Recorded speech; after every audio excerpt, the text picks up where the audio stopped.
It's 7 p.m. This is the Londonderry Town Council meeting for Monday, April 21st, 2025. Everyone please stand for the pledge. Pledge allegiance to the flag of the United States of America, and to the republic for which it stands, one nation, under God, indivisible, with liberty and justice for all. First thing on the agenda is we have a proclamation for National Small Business Week. And Sean, would you read it, please?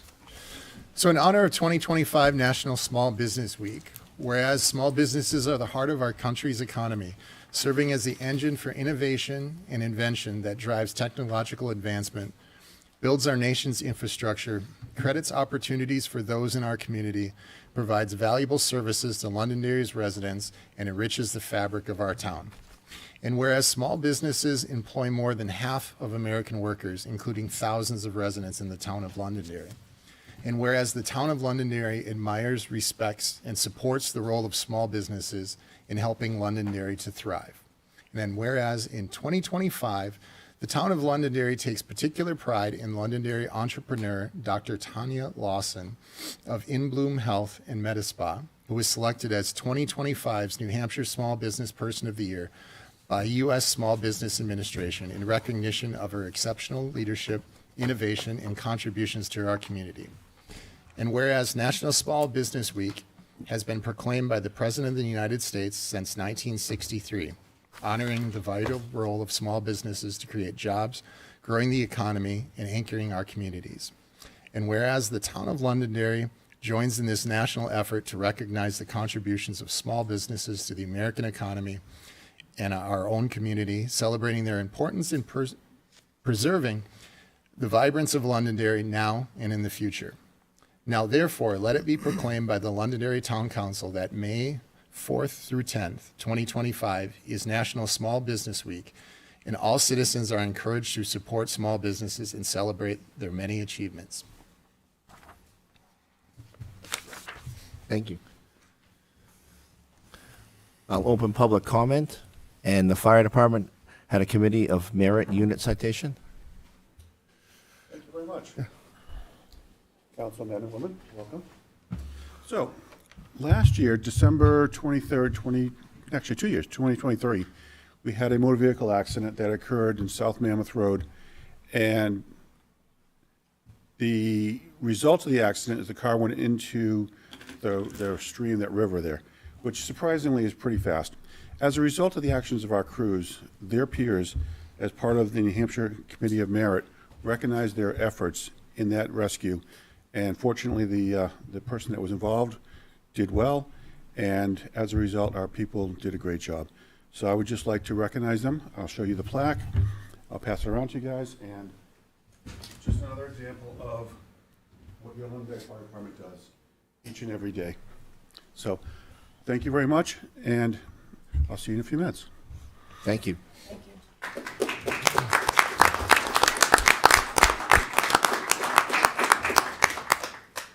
Open up public comment.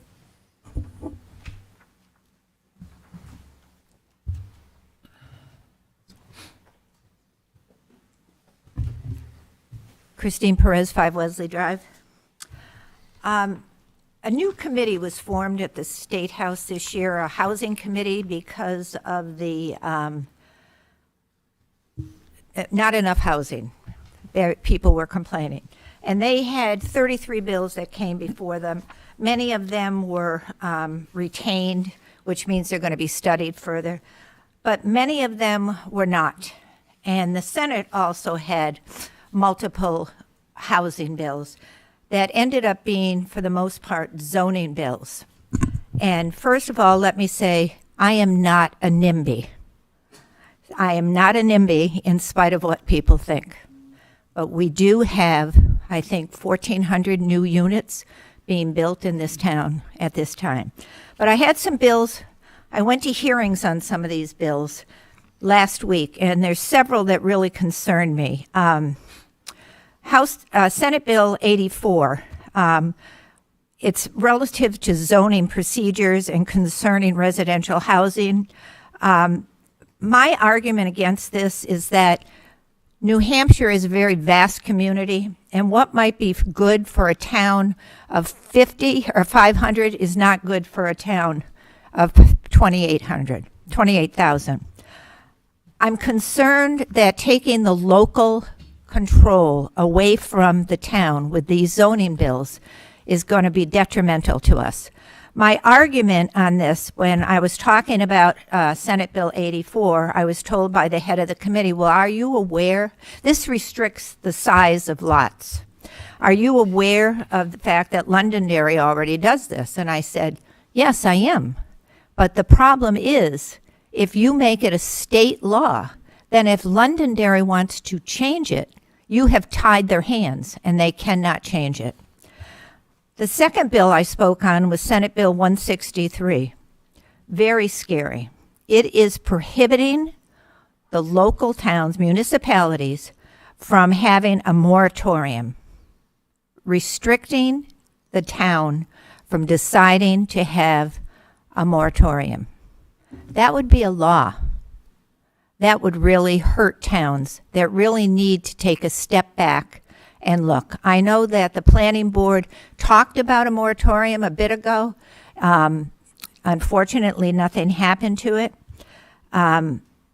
Anyway, that's the other one. There were many other ones that came forward, but there were 5 specifically. Senate Bills 84, 163, 281. It changes the construction allowance. These are bills that are going to take the town's hands, the zoning departments, the planning departments, and take control away from them. And it's not going to come back unless the law is changed. So I ask you to please do whatever you can to call, to write in, to put your views online, ask people to do this, because we cannot allow these bills to go forward. One of the bills was as silly as you only needed one stairway in a residential building between 6 and 4 floors above grade, only one stairway. For Pete's sake, every fire department in the state was about to come out and talk against this. These are not common sense bills. These are control bills, and I ask you to help me make sure that these don't make it to the governor's desk. Thank you. Thank you. Before you sit down, Christine, could you give the email address that people can go to, or the website where they... Can you give the email address or the website in which people can send their, Right. how they feel about it? If you go to GenCourt, I'm sorry? GenCourt, GenCourt.org, right? You can look up the bill, and then you'll be able to comment on the bill. You see when the hearings are coming for it. These bills made it through the Senate. Unfortunately, only one of them was roll called. That was the first one. So you can't even tell who voted for these bills and who didn't vote for it, except for the first one. And they went from the Senate, they went to the Housing Committee. That's where I went and spoke. I talked to the head of the Housing Committee, Joe Alexander, on Friday, because I thought they were going to be exec on Friday to see if they made it through the Housing Committee, but they were not done on Friday. So I will keep you up to date as to what happens. Specifically, a lot of the bills that came before the House were put on the consent calendars, so we didn't even get an opportunity to vote for or against them, unfortunately. But I'll try to keep you posted. And when would people have to have their letters in by? Well, it's Like, not a letter. You can just say I'm for, against, and make a But when- comment ASAP. what- I because- mean, when are they going to, when's I the don't know. I deadline? asked, I don't know. They could be exec as soon as tomorrow. They could be exec next week. All right, They so the can sooner call. the better, right? Sooner the better. All right, thank you. Thank you. Thank you, Kristen.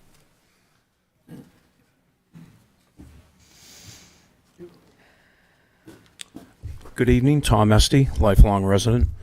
Really don't want to be here, but I just want to come up and talk about, I think you guys are talking about Gilchrist Road tonight? Is that correct? Okay. So when you guys hear conservation easement. What do you guys think of when you hear the word land conservation easement? What do you think of? I'd like to hear from each and every one of you. For me, it means that the land will be taken off the books for building and conserved for conservation And never developed? and never developed. Correct. Yeah, I mean, my feeling is that it's not going to be developed. It's going to be protected by conservation. Be conservation, Tom. Yeah, in conservation. Obviously, it would be conservation. I mean, that piece of property had gone to the voters to be voted upon to be turned out of conservation.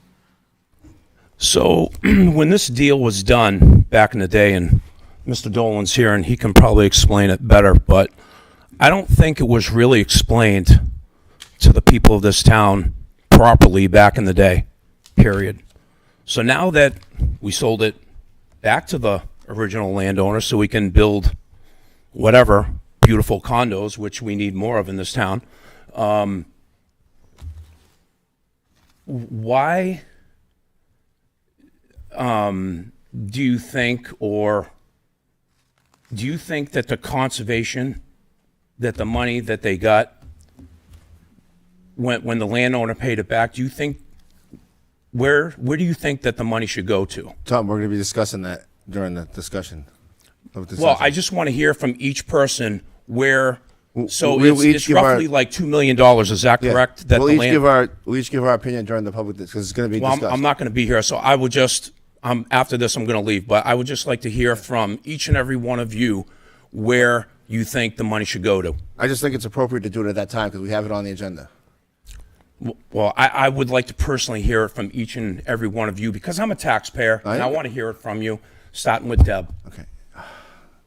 Tom, Got to direct it to the chair. Tom, we're going to do it on the agenda tonight. I promise you, we're all going to talk about it.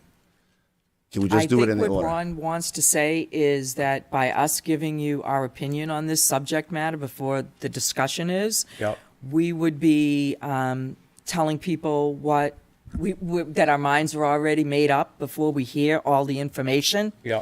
So that would make us have to recuse ourselves from the vote, if there is a vote, or anything at that time. So it's basically, we have to wait to hear the discussion before we can say what our minds are thinking one way or another.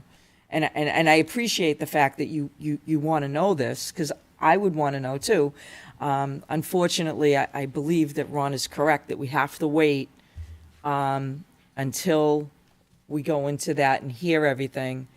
That would be the appropriate time to give an opinion after we get all the information Okay. in front of us. So as a taxpayer, I think when it was conservation easement, that if it was conservation, the money should, all of it go back to conservation. Should the town get a chunk? No, absolutely not. I think personally, the conservation, if you give a little bit, if you give most of it to the town, the conservation gets a little bit, conservation's getting screwed. And so aren't the people of this town. All of the money should go to conservation, period. So it can buy more land in town. The second point I wanted to ask Ted was at the last town council meeting, you were talking about the 5 acres that was near the Grange or behind the Grange that So Tom, just address the chair, please. that you wanted to do something with. What were your thoughts on what you would like to do with the 5 acres? Okay. Do you want to discuss that or do you want to? It's up to you, Ted. Do you want to? Yes, because many people have taken what I had said out of context completely. That people had said online, many other places, that I was going to build a parking lot, which is completely not what I had said. I said I was looking at what we can use it for, potentially for recreation. And that's what I was looking at. If there may be a parking lot that needs to go with that because people may need the park to use a recreational space, then that would also have to happen for safety's sake. So not looking to just demolish to demolish. I was looking to actually use space that is in town property Yep. for recreational use. I mean, personally, I think it's a beautiful piece of land. I don't think it should ever be touched. That's just my point of view. But if you wanted to do something what you're talking about, Gilchrist Road would have been the perfect spot. There was all that land there, but we decided we had to sell it back to the builder, which should have been put into, I don't know, community garden, dog park, or whatever, something for the town. But we thought it was more important that we put in condominiums there. So that's my 2 cents. Thank you, Tom. Anybody else in public comment? A second time, Christine? Different subject. You already spoke for almost 5 minutes, so is it quick? All right.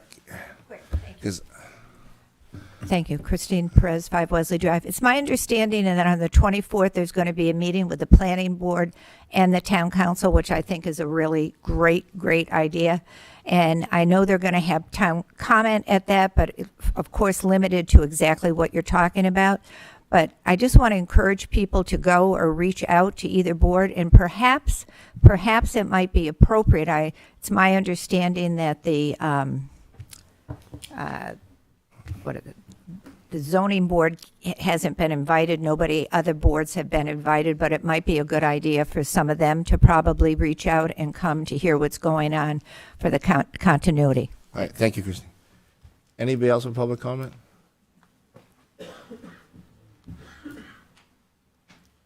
How are you, sir? Fine, how are you? Good. Bear with me a second. Oh, yeah. I just have a couple of things I'd like to address. Just give me a second to get organized.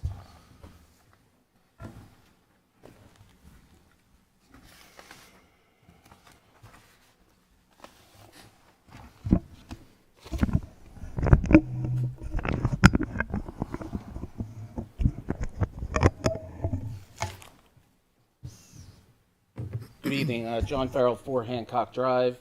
A couple of things I'd like to address. As someone who worked over 20 elections, I want to talk a little bit about the behavior that happened outside at the polls in this recent election. Regardless of the outcome, I want to talk a little bit about the behavior. During the election, while my children were outside, and they are adult children, a gentleman came up and he decided he had to give my children the middle finger and had to do it twice. While I was over at Peabody's, another gentleman came up, maybe I shouldn't call this person a gentleman, and decided to discuss my recent health scares and everything with my children and how he felt maybe I should recognize of that. I won't get into the derogatory comments that were made. But something just to keep in mind, with someone who worked over 20 elections, never happened before. Town council meetings. I hope you all know town council meetings are legal proceedings. They're quasi-judicial. When you're going to change the rules, change the rules. But if you're going to change the rules and you're going to cite the city of Nashua and say that they don't allow allow profanity or vulgarity, I can tell you that I have their ordinance right here from 2023, and profanity, etc., is prohibited. As a matter of fact, I couldn't find it where it's allowed in any place in the state, except maybe here. Next item I'd like to address is something that happened to me while I was on the council by State Representative Perez. She filed a police charge against me. I have the police report here. This was a false charge that was filed against me. There was a witness to this, which amazingly heard nothing the night that it happened. But much like a Southwest airline flight, when they all get on with their wheelchairs and then everybody walks off, a miracle happened. 30 days later, her statement was exactly the same as State Representative Perez. But the police dismissed this because it was obvious it was a false report and there was misinformation being given. With that, I filed an ethics complaint against State Representative Perez. It was very much everywhere you could look about my behavior, which didn't happen according to police ethics reports. So I took it all to the state. And here's the result, since the result never came out in public, because you should know about the people that you elect. Dear Mr. Farrell, dated October 2nd, 2024. At its meeting on September 16, 2024, the Legislative Ethics Committee continued its initial review of the complaint of 2024-session. Would you allege that the New Hampshire State Representative Christine Perez violated the Ethics Guidelines, Section 1, Principles of Public Service, her conduct before the Londonderry School Board and Londonderry Town Council meetings, where she has demonstrated her behavior using her office to influence and threaten others with false accusations? Our review consisted of the submitted complaint, accompanying material with a written response from Representative Perez, the additional material you submitted, and the testimony we received at the meeting. Following is the review. The committee should understand why, following its review, the committee could understand why Representative Perez could be perceived as aggressive and offensive by you and other town officials and members of the public. But the committee has applied objective standards set forth by the legislator to determine whether or not a legislator has violated a specific law, rule, or guideline. While Representative Perez's behavior may not be becoming of a legislator, she has the right as any citizen to interface with the question of governmental officials. Having considered the evidence, the committee could not find Representative Perez's behavior constituted of violations of the ethics guidelines or applicable statutes established by the general court according to the committee, and voted to dismiss the complaint. And that is signed by Edward Gordon, the chairman. My point is that, yeah, people can come up and say whatever they want to say to my children. Doesn't make it right. Doesn't make it right that your behavior is that is, as I quote here, unbecoming. We all need to rise to a higher level. Gentlemen and Ms. Paul, you are all fiduciaries of over $100 million. Londonderry likes to lead the way and put itself on a pedestal. But just because you're the loudest doesn't mean you're right or that you're the most. But what you need to do is do your due diligence. Dig into the facts, get the information, and don't trust everything you hear in the public. Thank you. Thank you, sir. Anybody else with public comment? Kevin?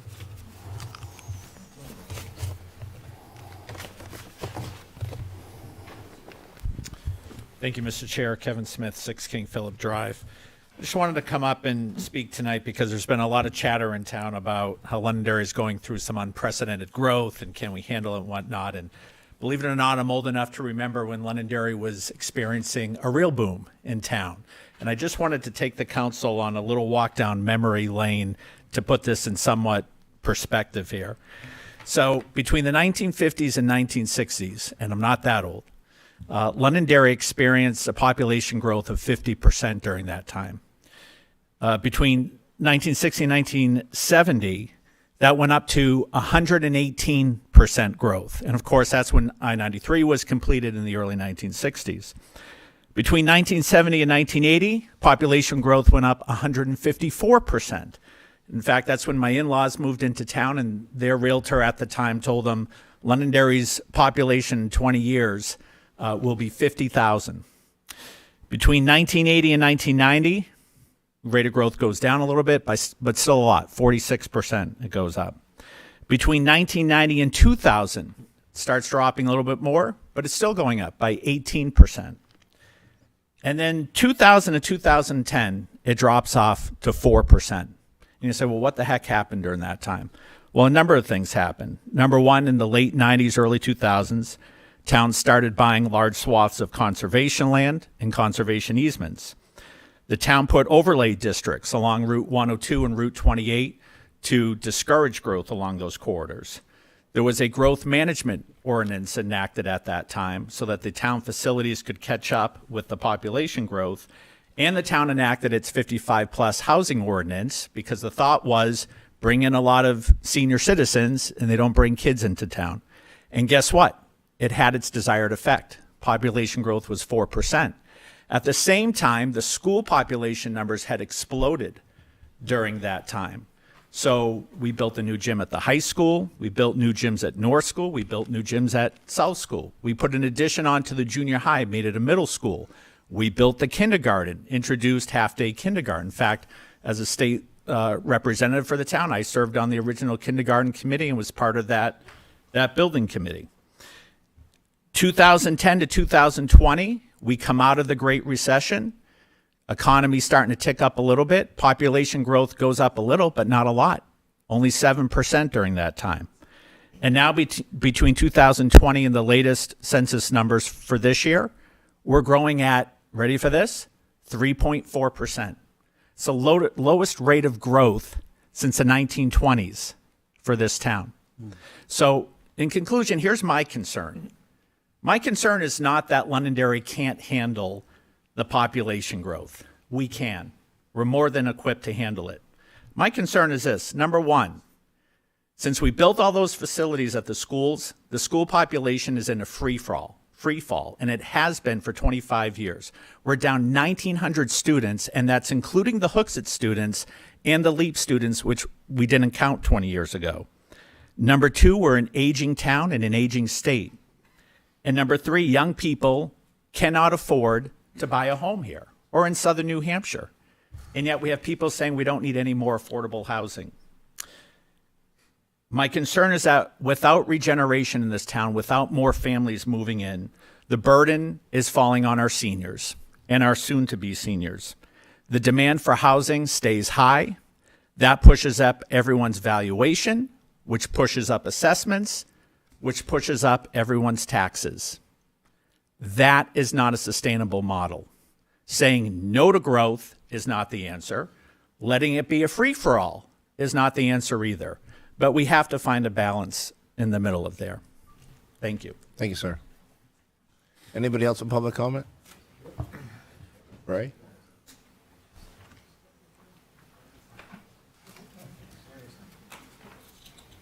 Ray Person, 3 Gary Drive. I got here a little late, but there's something on here about the sewer ordinance.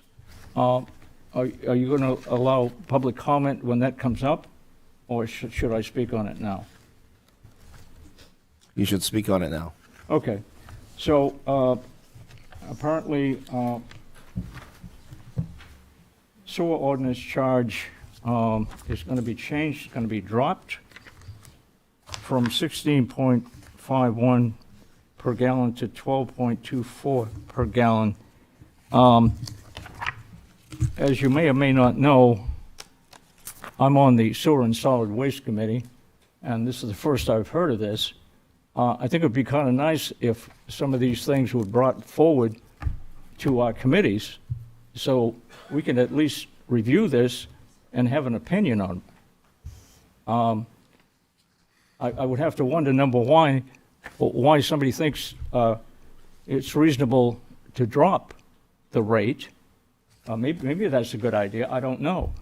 But when we're talking about a sewer extension for Pillsbury, it's going to go along, I'm sorry, did I say Pillsbury? Let's say Woodmont. That's going to go along Pillsbury, Hardy Road, and to pump their sewerage to Manchester. And this is going to have quite an impact on the town. And we need to really look at some of these things before we make plans. So I would appreciate being included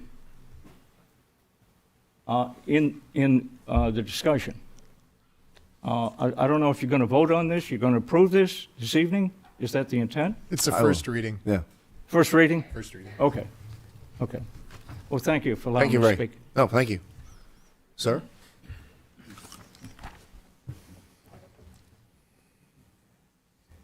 My name is Ken Lynch, 194 Mammoth Road. I'm a retired police officer in the town of Londonderry.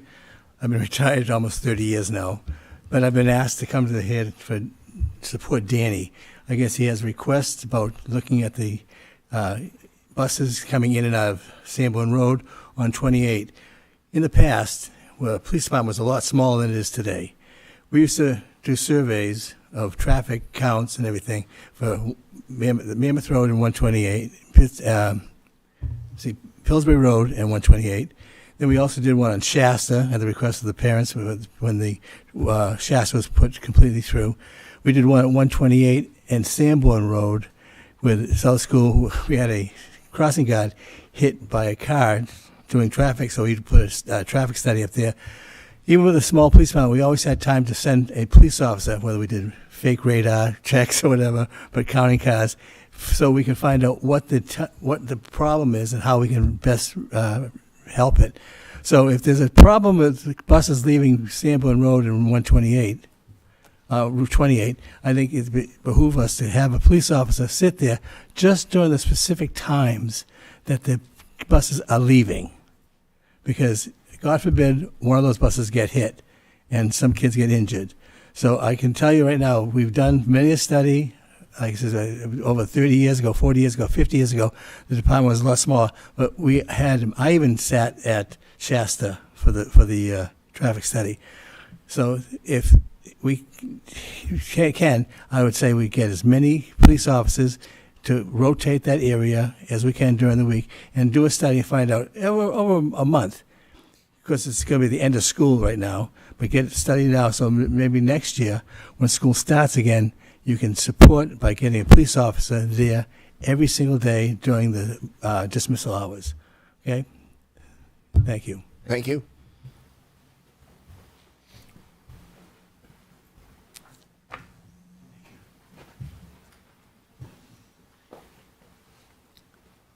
How are Hi, you? good evening. Jonathan Noble, 10 Noyes Road, Londonderry. As a parent, as what was just discussed with regards to North School and the traffic, I'd like to express my concern for my children's safety who attend that school. I have witnessed it firsthand, both not only the buses, but also those parents that are transporting children out of that location. There is a light that is already there that many are aware of for the rail trail that allows traffic to stop. We also have resource officers that are in our school systems. So if we were to utilize, those resources that are already there, as far as the lights and the resource officers and stopping traffic to allow the buses out, I think that this would be advantageous for the safety of our children.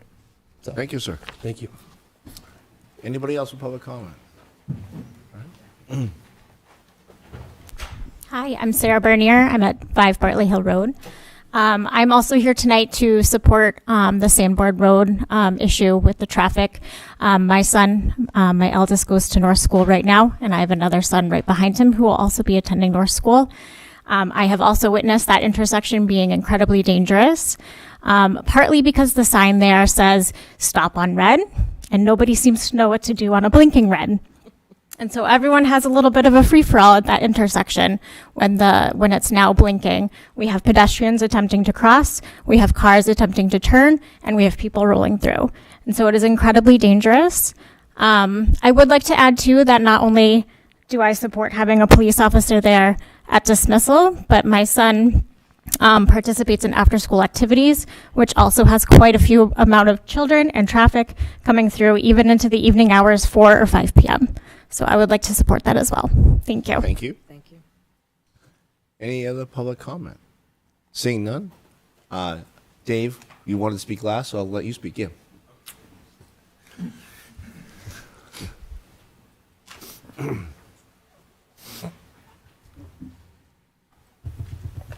Good evening. Thank you, Mr. Chair and members of the board. At the last town council meeting, there were some concerns brought up in regards to litter. And so I thought it was appropriate that I'd come before the board, at least give you some of my thoughts in regards to that concern, especially in the way that it was kind of delivered. I took a little bit of issue with, the way it was explained, that there's 5 DPW workers doing nothing at the transfer station, and we can dedicate an entire month to picking litter. I understand the concern about litter, and it is a terrible nuisance to the public and a big safety concern in some regards, depending on what is thrown on the side of the road. I'll address just the drop-off center first. However, I just want to make it clear that that is managed and overseen by the Engineering Environmental Services Department, but we do have some of our employees that work there with the part-timers that are down there. So I know a little bit enough to be dangerous, but I don't want to be held completely accountable for what goes on down there. But if you want to get into that a little bit deeper, we can get the people to talk to you about that. But there are only 4 employees that work there, not 5. As far as I know, there never has been.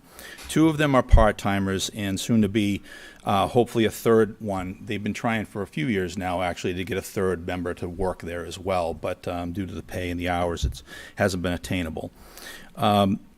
And one of the DPW workers that is there does run the backhoe to compact the trailers down so we can get as much material in as possible.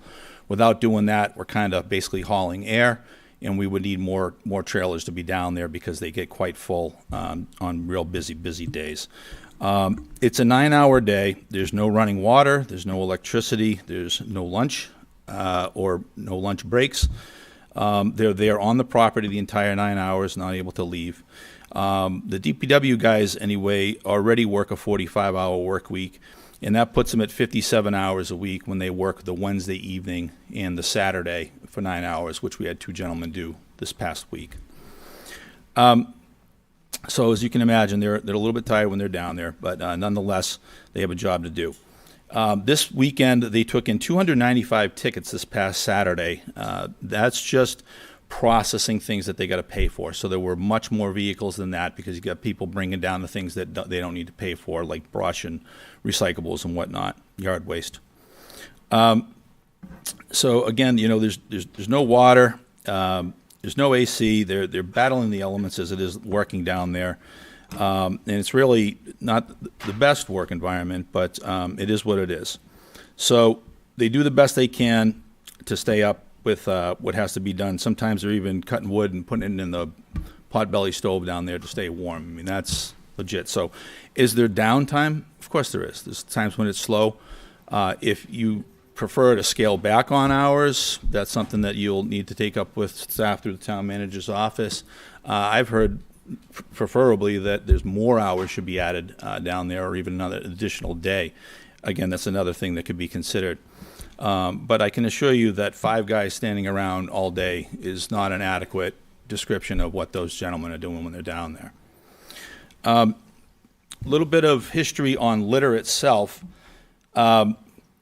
In 2017, we had an article that came before the voters, Article 23, as a matter of fact, which they had done kind of a study, if you will. The department, again, was receiving a lot of criticism that they weren't doing it. And so at the time then, the Director of Public Works and Engineering took a look at this. It was actually brought forward by a concerned citizen, and it was a citizen's petition. And originally was floated $100,000 put towards it, towards picking the main artery roads of town, the collector roads, if you will, from November through March. It did not pass. In fact, it only received a 46% approval rate.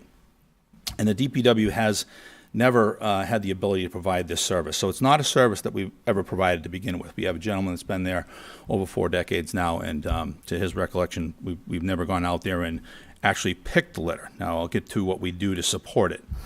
In the 80s, too, there were the prisoners that were used. A lot of communities were doing that.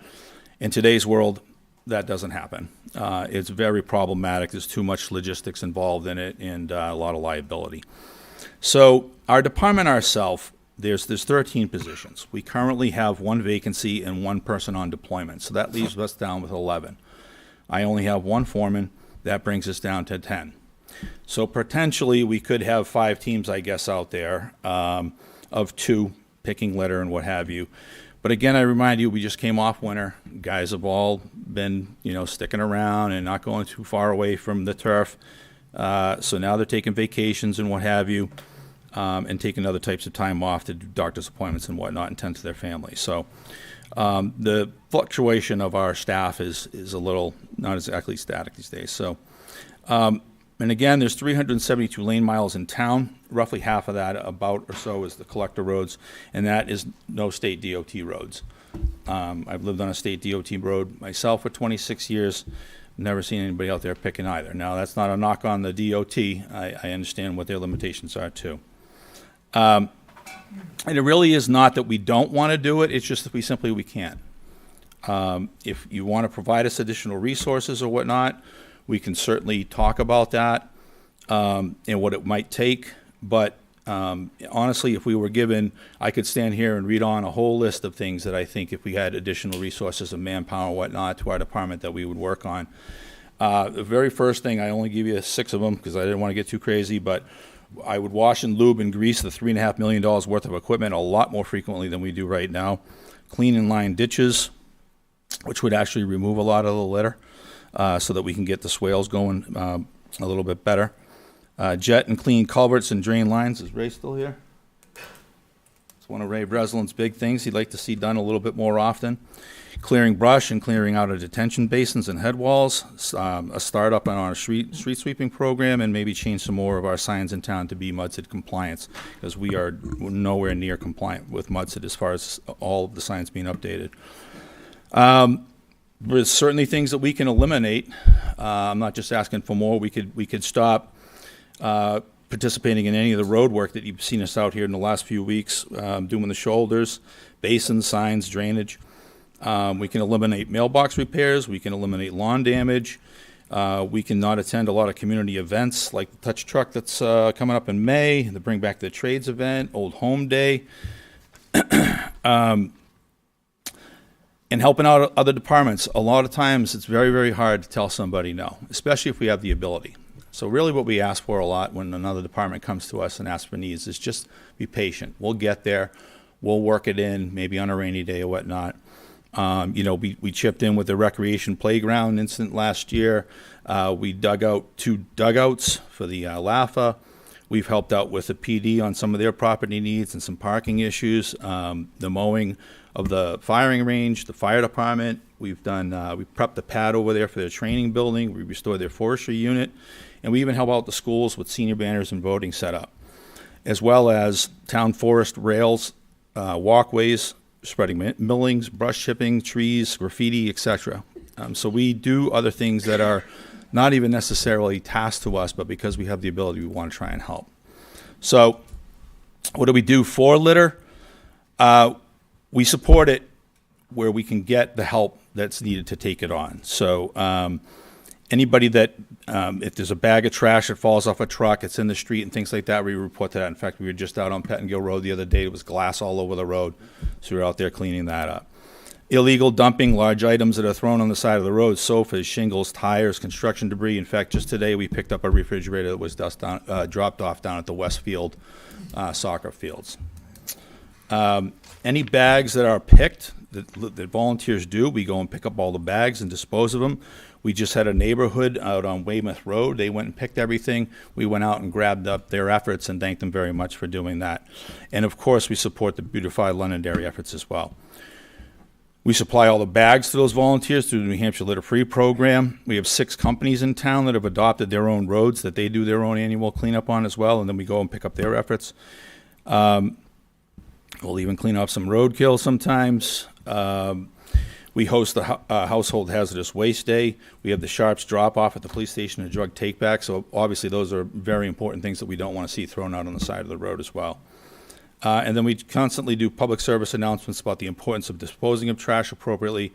And we encourage and inform citizens to cover their loads while properly transporting trash around town in the back of their vehicles down to the drop-off center or wherever they may be going. So those are the things that we do. It's not that we don't do it. It's not that we're blind to it. We really do wish we could do more, but we can't. So that's what I have on litter. And then I have a few things. If you guys have any questions on litter or anything to that, I'd be happy to hear it. I figured while I'm here, I'd just give a quick department update. One is bad news, but we've known this was maybe going to happen, but we were trying to get the best out of it. The boiler system at the North Fire Station is finally seen the last of it. So it had to get replaced. They've been without heat and hot water now for about a week. So we got our vendor in to replace that. It's pricey. I won't kid you. The unit that was in there was part of the LEED program when they did that building back from 2010. And they were a little shocked to see that unit was even still in existence. They hadn't seen many of those units last more than 8 to 10 years. They were kind of a bad mark. And so when the heat exchanger went, they couldn't even get one. There isn't one in the country. So the whole unit had to come out. I'll have the final numbers on that at the next town council meeting, hopefully. But it's going to be extensive. Road work, we are continuing and completing Kit Lane, Kim Ave, Gary Drive, Wallace Circle, Gardner Circle, Orchard View Drive, and Wanning Pond Road. We've been out there milling, paving, shimming, doing shoulder work, some sidewalk work as well, and that's ongoing, and we're in a good place with the road program. Burials are well underway. Memorial Day will be here before we know it. For fleet, we have 2 6-wheel dump trucks that we have out to bid, and the 1-ton utility truck as well that was approved by the voters at the March ballot. And we finally just got our 1-ton dump truck back on Friday. some of you may recall that on January 11th, we were sideswiped and our truck was taken out. So we were without that truck for 3 months. So that really stresses the importance to those keep back signs we have on our trucks to please and slow down, because when we lose a vehicle, it can be out for a while. Personnel, we're advertising for a CDL truck driver, so anybody paying attention tonight, please apply if you're interested. And then more importantly, this Saturday, it is a very special event to come to Londonderry, the Bring Back the Trades show. K.D. Sullivan, Patrick Sheedham, they've been taking the lead on this along with the Rotary Club. And it's going to be a really, really great event. So that's this Saturday at the high school from 9 to 1. And if anybody wants to listen to me go on any longer, please, seriously, this is mostly for the viewing public. If you have a problem, please just give me a call. My number is 603-432-1100. I'm extension 152. You can email me. My email address is on the website. You can check us out on Facebook. You can instant message me or just drop by at 120 High Range Road where my office is. But I'm an open book. If you have concerns, bring them to me. There's really no need to come to the town council and get things worked up into a frenzy. I'd be happy to talk to you and whatnot and work the process and give you all the information that you're looking for. And that's it. Thank you, sir, for the update. Thank you for your time. Yep. Dan has a quick question. Sure. Dave, I just want to say that I frequent West Road quite often, the drop-off center, and those employees are good employees. They do a great job down there. The only thing I would ask, and I don't know if this is possible, but before you open up, there's a lot of cars that back up on West Road, waiting for that gate to open. I don't know if it's possible to leave that one open and the other one locked further down, just to get the vehicles off the road. The queue, yeah, I understand what your request is. I can put that forward to the people in charge down there. Yeah, just and ask see if what's that's possible. what's possible, but what the challenges may be with that and whatnot. But yeah, that's a pretty common situation. We do have the good news is we have a very long road that leads down to the gate that's Correct. there. And they could stage there, is what I'm saying. Because I got caught in Nashua the other day, and we had the same problem where I came from. Wyndham's jammed out there on 111, so I understand what your concern is. I'll pass that along. But I just want to also pass on to the DPW workers. I think they do a great job, especially in the wintertime when I'm out there plowing. I see them out there all winter long, all day long, all night long. Yeah, and I appreciate what they do. Thank you. It's good to hear, and hopefully, like I said, if we can get a third part-timer down there, then it'll just be the one equipment operator there keeping the dumpsters packed down. So, Anyone else? Thank you. Thank you, sir. Thank you. All right, moving on to new business. We have a banking update from Justin. You want to close the public comment? Yep. I did. I closed. Sorry, I closed public comment before Dave came up, so I apologize. Nope, no worries.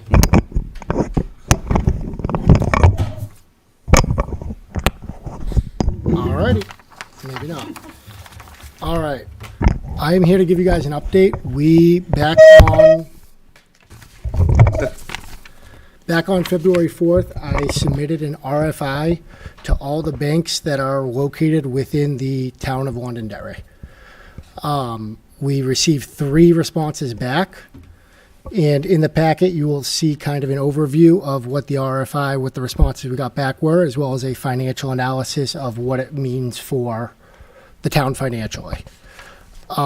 After reviewing them all, we've decided to move forward with TD Bank, which is a different bank than where we're currently at. This was done for various reasons. 1, it has been a couple years since we have done it. 2, we've received a lot of complaints during tax time about how long it takes for the bank to deposit people's checks. And when we reached out, we got a couple answers that I wasn't too thrilled with, so I wanted to check with other banks to see what the process for them was. And it appears that the one we selected, it will result in quicker deposits based on what they were saying.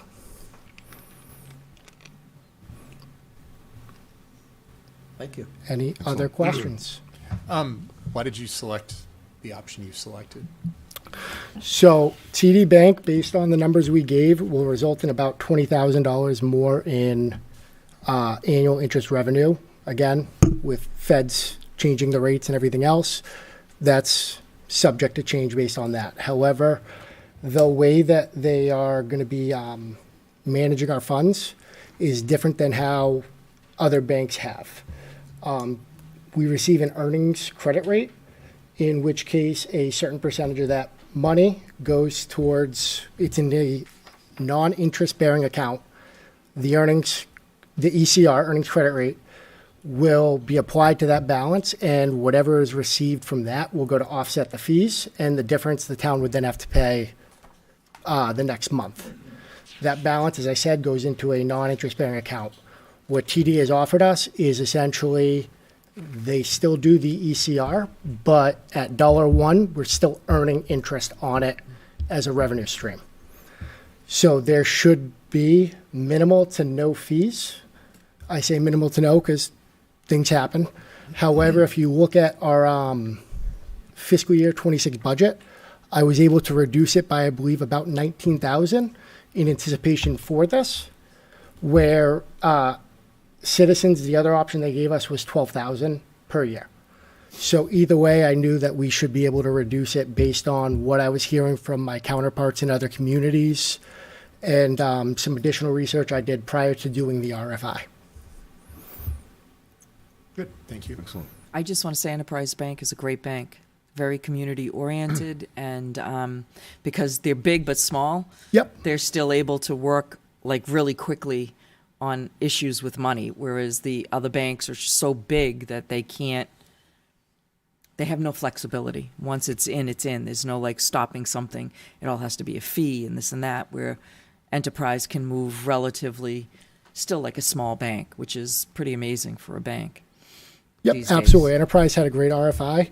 Yeah. I just, based on the review, I believe that TD was better at that time. I've actually reached out and asked if we can maintain a relationship and potentially look at an investment account with them to maintain that relationship for the future. And they are, I hear, I don't know if it's true or not, but I had heard that they're merging with Rockland Savings. Yes, Recently. I heard that as It's going to well. happen soon. So I heard that as well. I heard it after the decision was made. However, usually when banks merge, it becomes a little congested for those that are dealing with the merge. But that was not a factor.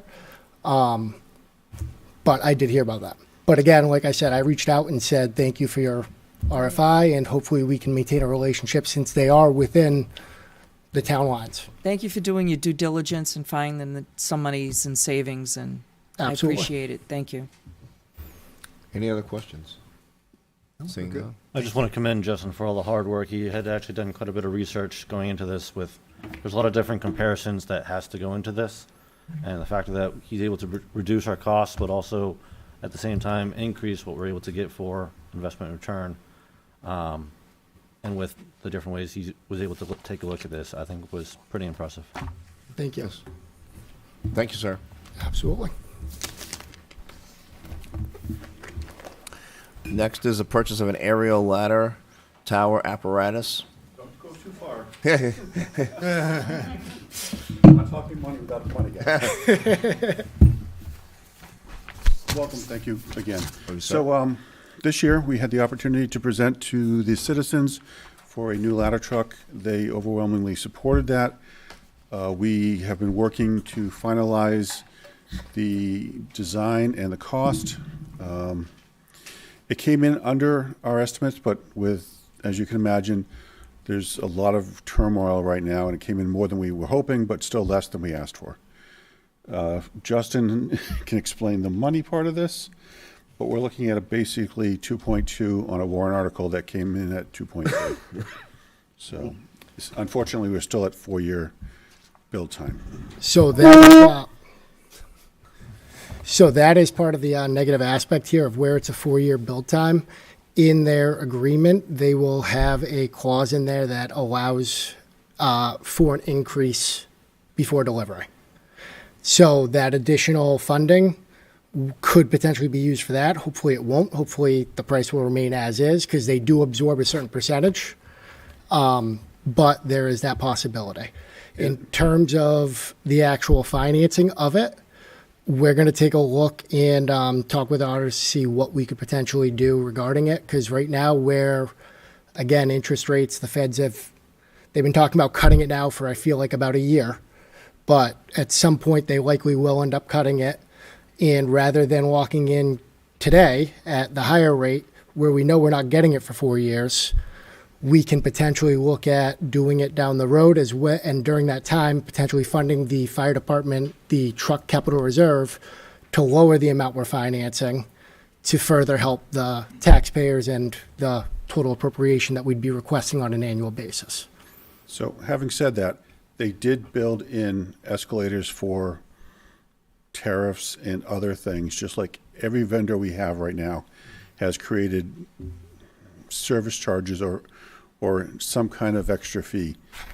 And they built those in as well, and we're hoping that that will offset whatever increase it is, but Yep. it is not coming in over budget.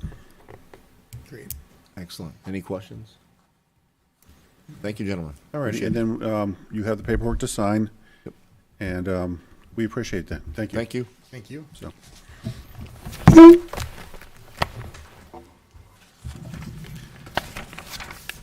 Next is ordinance 2025-02, an amendment to the municipal code relating to the sewer usage.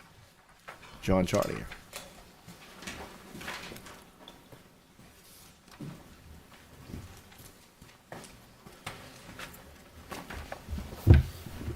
Good afternoon. I understand this is the first reading of it, and I'm here this evening. I'd be more than happy to present what this amendment to the ordinance is all about. Again, just a reminder that all sewer-related costs are drawn from the Sewer Enterprise Fund, and there are no impact on the tax rates. So if people remember, we had came to the board back in September of last year. Myself, Bob Carey, and Mike Malaguti, we had presented to the board the update to our sewer facilities plan. And that facilities plan, the last time it had been updated was in 2005. The reason why we update that facilities plan is that we take into consideration any development that had occurred since 2005. We take a look at all the improvements that we would have done or that was contemplated back in 2005. We want to assure the accuracy of the access fee in the determination process. So back in 2005, we had looked at a number of projects. We had come up with a cost of $16.51 per gallon to gain access for new users to tie into the sanitary sewer system. Would cost them $16.51 per gallon. We had a lot of projects on hand.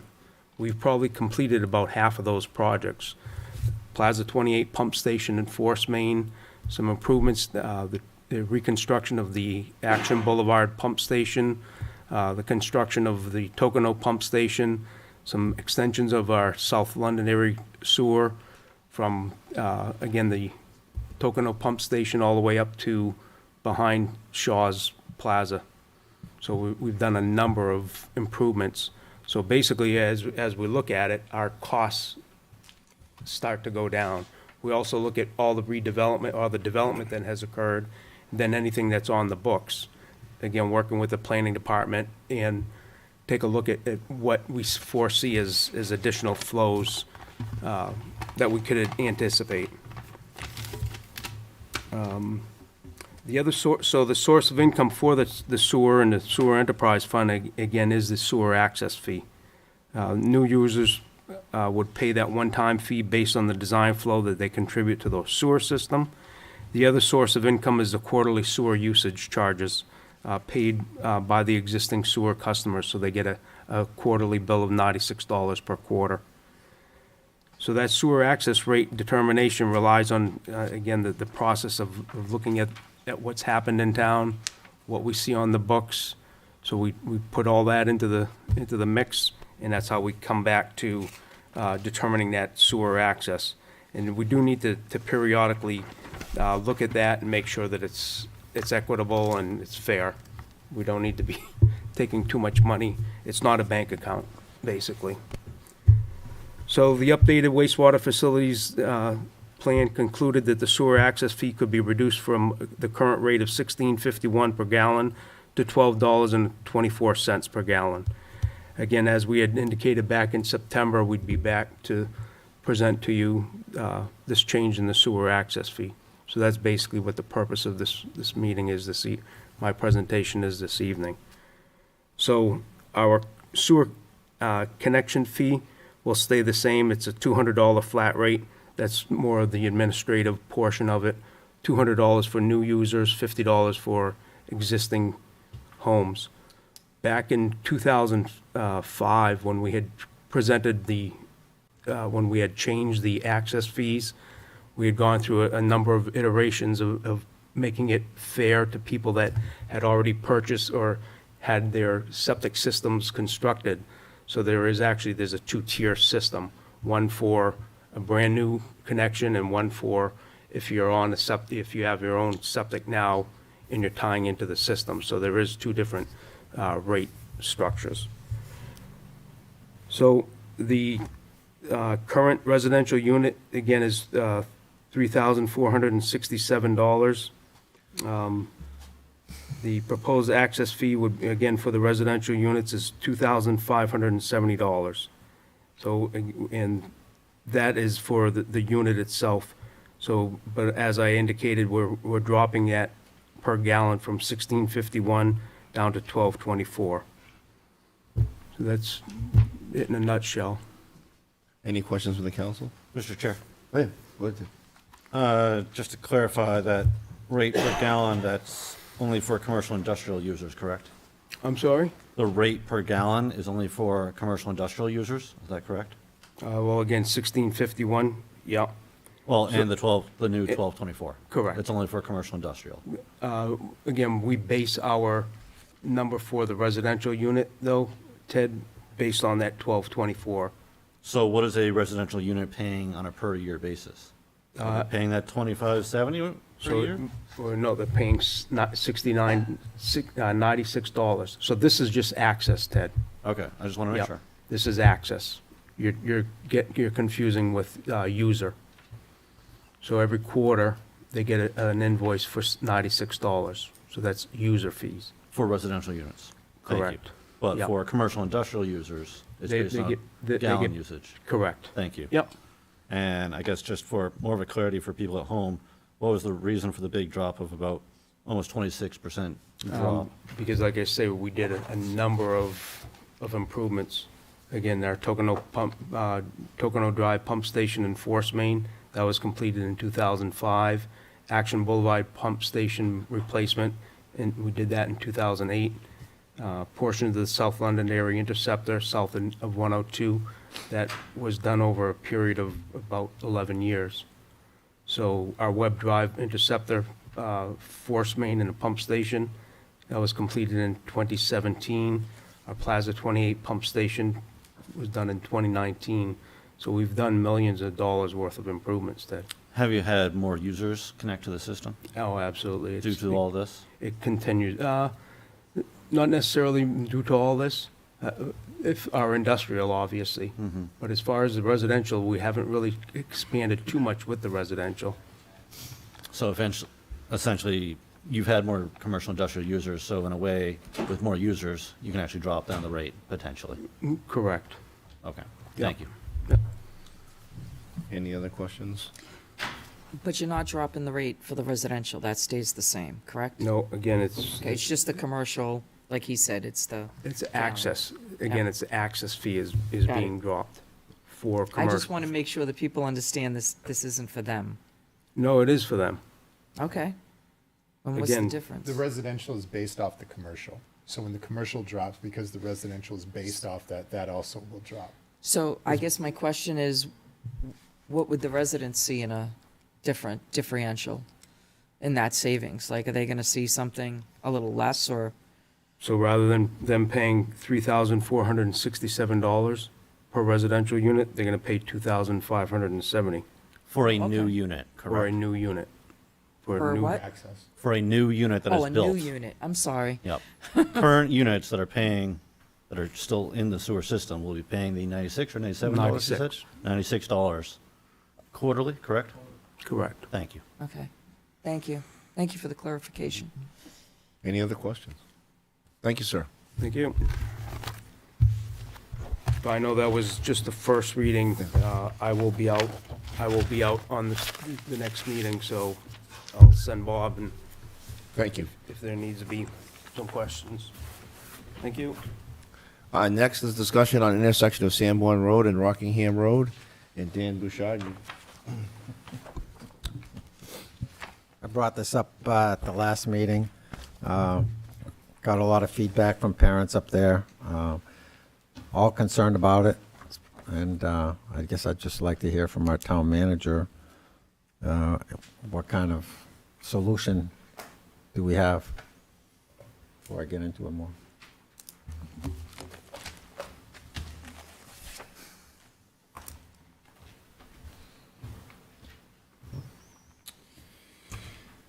Good evening, and thank you, not as your town manager, but as your police chief.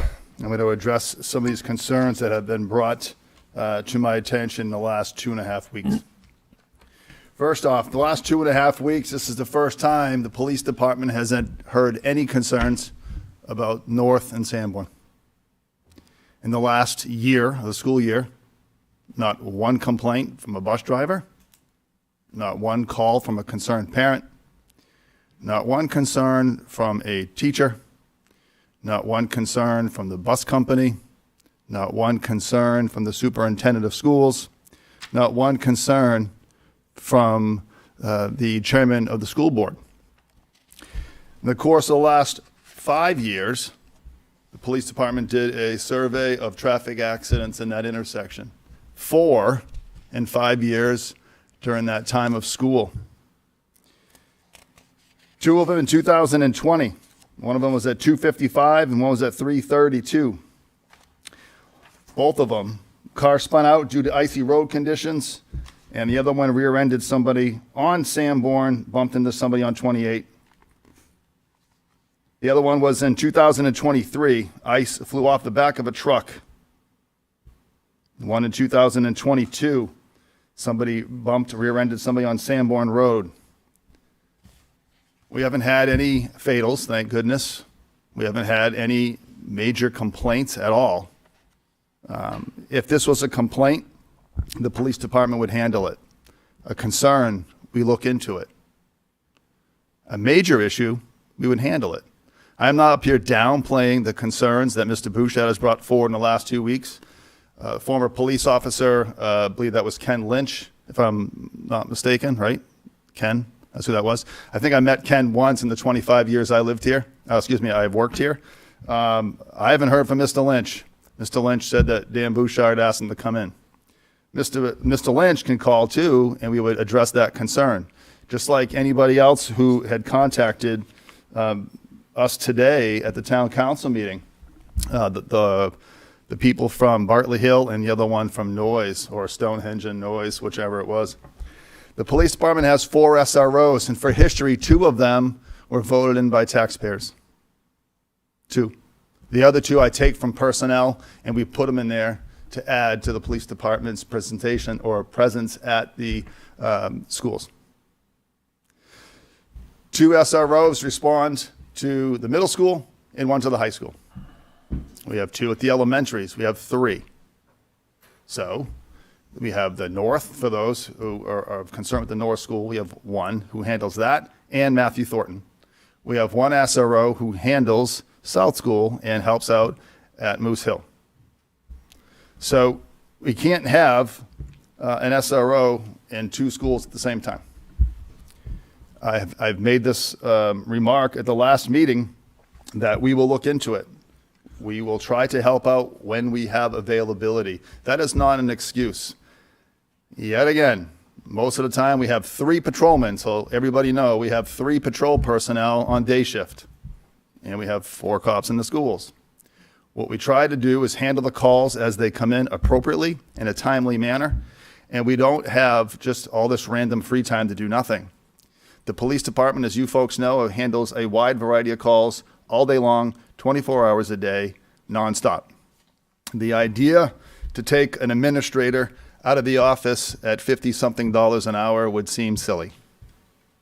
I could probably fill it with overtime, but the counselor suggested that wasn't a good idea.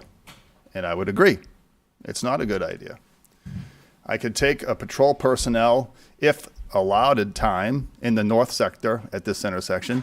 But if calls for service comes in and the parents or the buses have to wait, then the officer would clear and they're on their own. I sat up there last week. I had my lunch in my car. I showed up at 3 o'clock. School lets out at 3:15. They were all cleared and out of there by 3:28. I didn't see any near misses.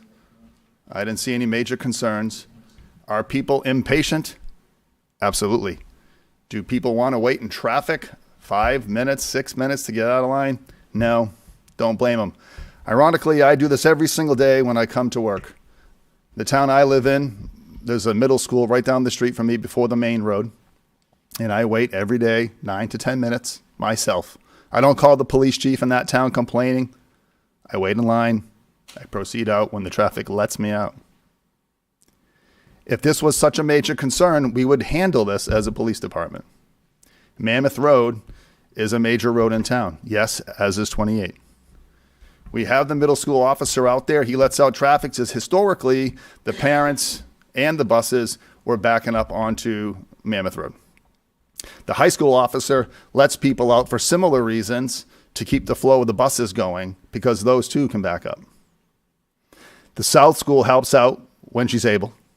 There is a crossing guard there. There is a crossing guard at the middle school. We don't have a crossing guard at the north part of town.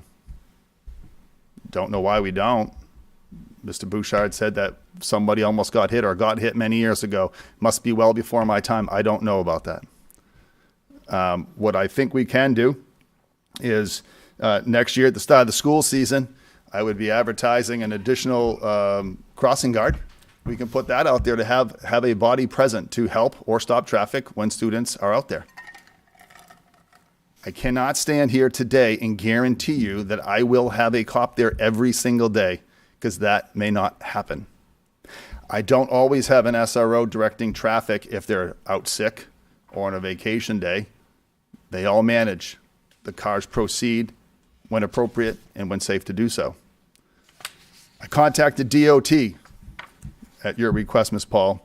The light to trigger that intersection, that doesn't warrant what that crosswalk is there for. So there was no way for them to have a stop signal in the pavement to trip that light to stop so people could get out. But I did ask, they don't have that. I also asked about how come there isn't a traffic light out of curiosity in case that question was to come up today. DOT, when I spoke to them on the phone, and I can't quote them verbatim, but it was something like this. For the 15 minutes in the morning and the 15 minutes in the evening, 5 days a week, through a school year, which is 180 days, wouldn't warrant a traffic signal there for the entire year.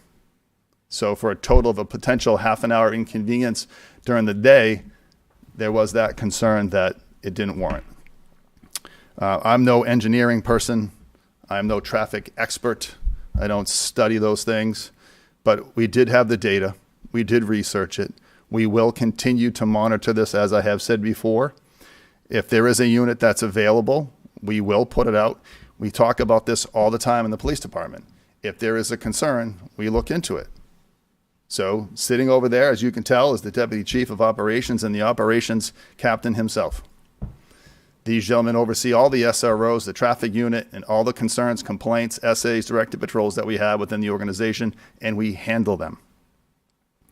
I will not, again, stand up here and promise you that I can have a cop out there directing traffic every single day starting tomorrow or Monday. What I am suggesting is I will hire, if I can, if anybody wants to work for $15 or $18 an hour to be a crossing guard, we can open that position up and see if we could fill it, and happy to entertain that. And if we can, and I'll repeat that, if we can have an officer when they are available to help dump traffic out, we can help when we can.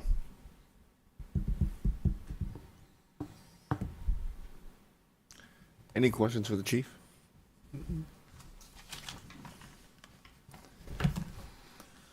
I've got some comments on this. Okay. We had a problem on Mammoth Road for quite a while, and the solution was, let's put stop signs let's get people off of Old Mammoth Road. Let's get them on the main road, which is 28. Well, that's where they're going now. They're going on 28. So traffic has increased on 28 even more. Okay? But I heard, well, let's make a left, the buses can make a left turn out of the school and go down on Clark Road. The buses cannot make a left turn out of the school. It's impossible because these buses just can't make the turn with the telephone poles there. It's just not doable. Chief, you said it's you haven't heard one concern. Well, a year ago, I brought this to your attention. That was a concern. I haven't seen anything done about it. The bus company, when I spoke to them, they said they stopped complaining because nothing was done. They've asked and asked. Now, maybe it wasn't, recently because they stopped asking. I spoke to parents up there, and I spoke to the principal up there, and he says they put in a petition 5 years ago to try to address this issue, to try to get help up there. Nothing was done. You state that taking an administrator out of the office is silly. I don't think the safety of our children, the safety of our citizens is a silly thing to have somebody up there. You said if it was a major concern, we would handle it. I guess I'm trying to be proactive instead of reactive in this situation. I don't want any of the counselors or anybody here getting a call that we now have a bus that got rammed by a truck, or we got a serious accident on 28 in Sanborn when, we could do something about it. I know you stated a crossing guard. Yeah, we had a crossing guard up there, and the crossing guard got hit. Personally, I don't think a crossing guard would work. I think when you are on Mammoth Road by the middle school, and that officer is out there with his lights and his cruiser, it alerts the traffic to slow down. Up there on 28 in Sanborn, that's what you need. You need something with lights to alert traffic to slow down. Not just, I can see a crossing guard out there, but, if she stops the traffic, and I've seen it. I didn't spend one day up there. I've spent 3 weeks up there, in the morning and in the afternoon. And I've seen cars stopped coming from the Manchester end, trying to make a left on Sanborn, and being passed on the right-hand side with cars not even slowing down. My concern would be this crossing guard out there by herself or himself stopping traffic like that. Somebody coming on the right passing, and he's letting traffic out, and then we have a problem. So that's my concern about a crossing guard. I've said it before, I think, and you and I have had this discussion. It's up to you. I know that when I worked for this police department, when somebody said, I want this, I got a concern, I want this done, it was done. We didn't have this big debate about, well, I didn't hear about anything, I haven't heard this, and, they haven't contacted me. Well, when I talk to people, they say, we've contacted, we've tried, and we just gave up. All right? And I understand how that feels. All right? But I just feel that something needs to be done before somebody gets seriously hurt or killed up there. 28, you can't compare it to South Road. South School traffic is not, I'd say 50 miles an hour like 28 is. All right? I know it's 40. I know it's dropped down to 30 when the lights are flashing. But for some reason, people just don't slow down at that 30. So I think if we have somebody at South School helping out, and they have a crossing guard on top of that, all right? So you have a crossing guard and a school resource officer there. We've got nobody up there. So that's my concern. Deb? I just, 2 points.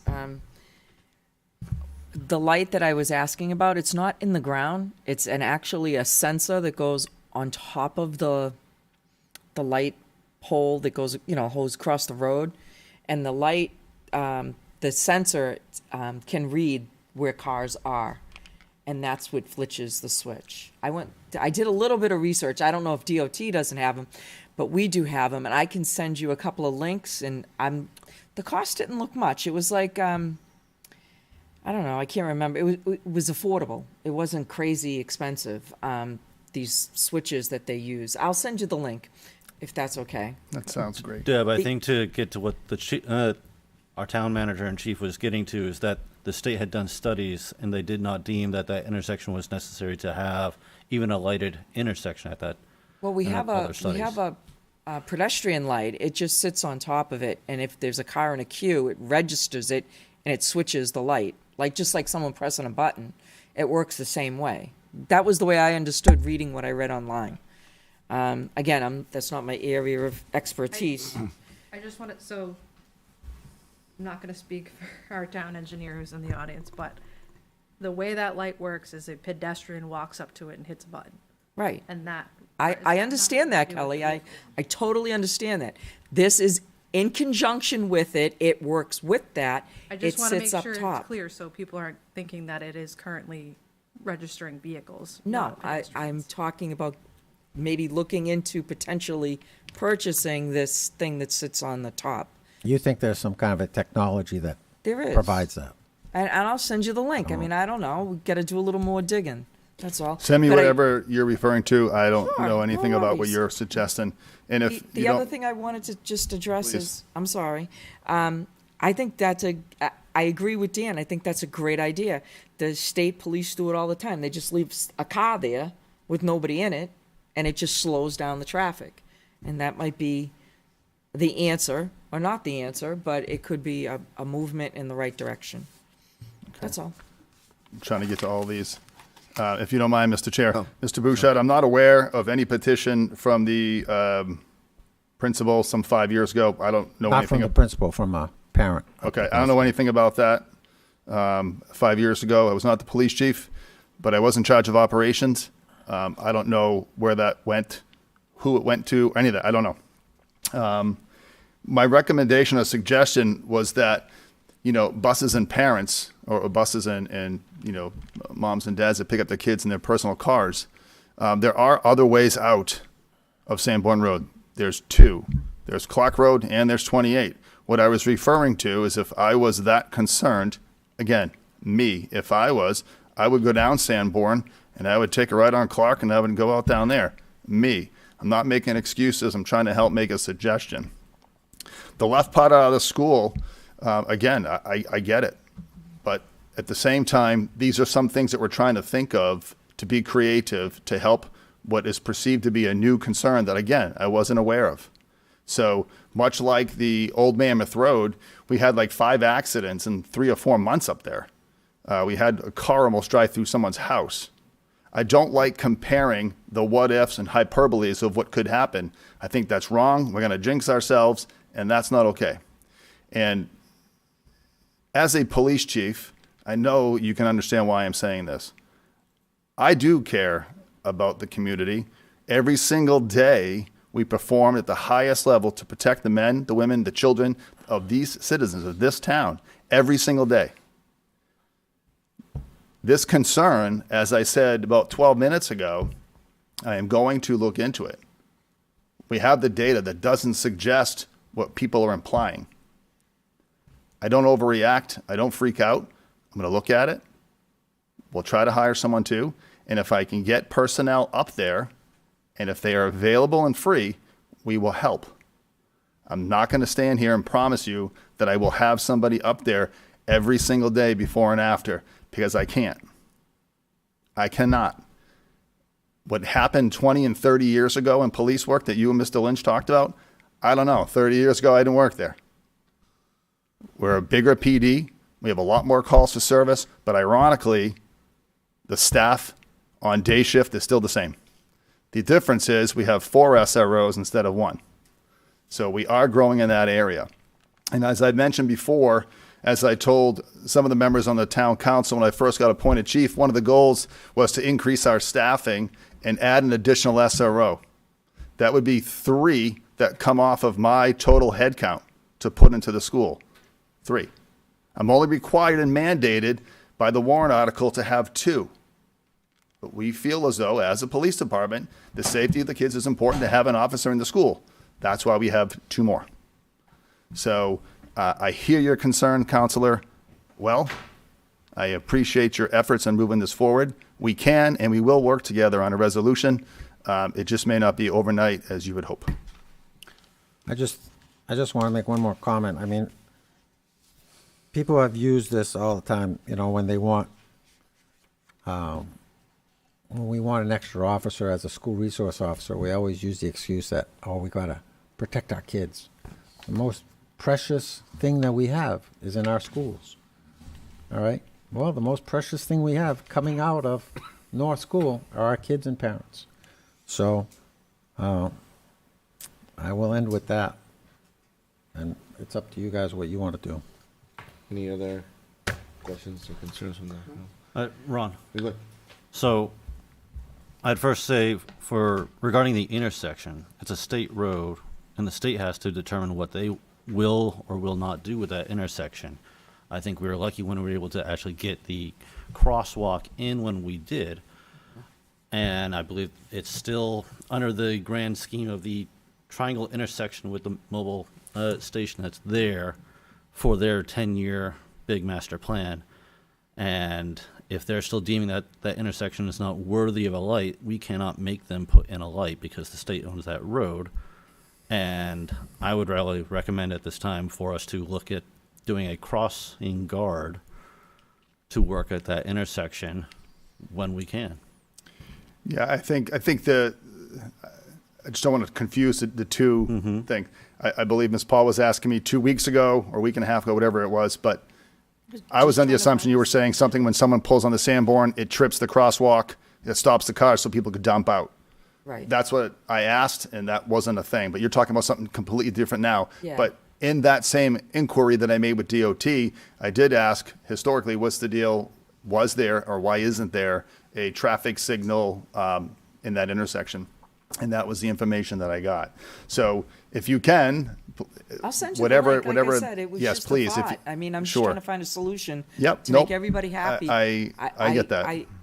I kind of, the cross guard, that is a dangerous road. I can see a cross guard, like the cars are slower near the police, near the high school. They're a little bit slower there. Near the high school on Mammoth Road, they drive a little slower than coming right off of where North School is. And even South School, it's a little bit slower. I do agree that a cross guard there would be dangerous. That's why I like the idea of leaving a car with its lights. Even if somebody just thought there was a police officer there, people not even from our town just flying I get through. that. Yeah, but we don't generally just leave cars unattended somewhere running with lights on. I don't know. I mean, I don't think I'd want to be up here explaining how it got stolen. That would be a bad look for me to try to explain that.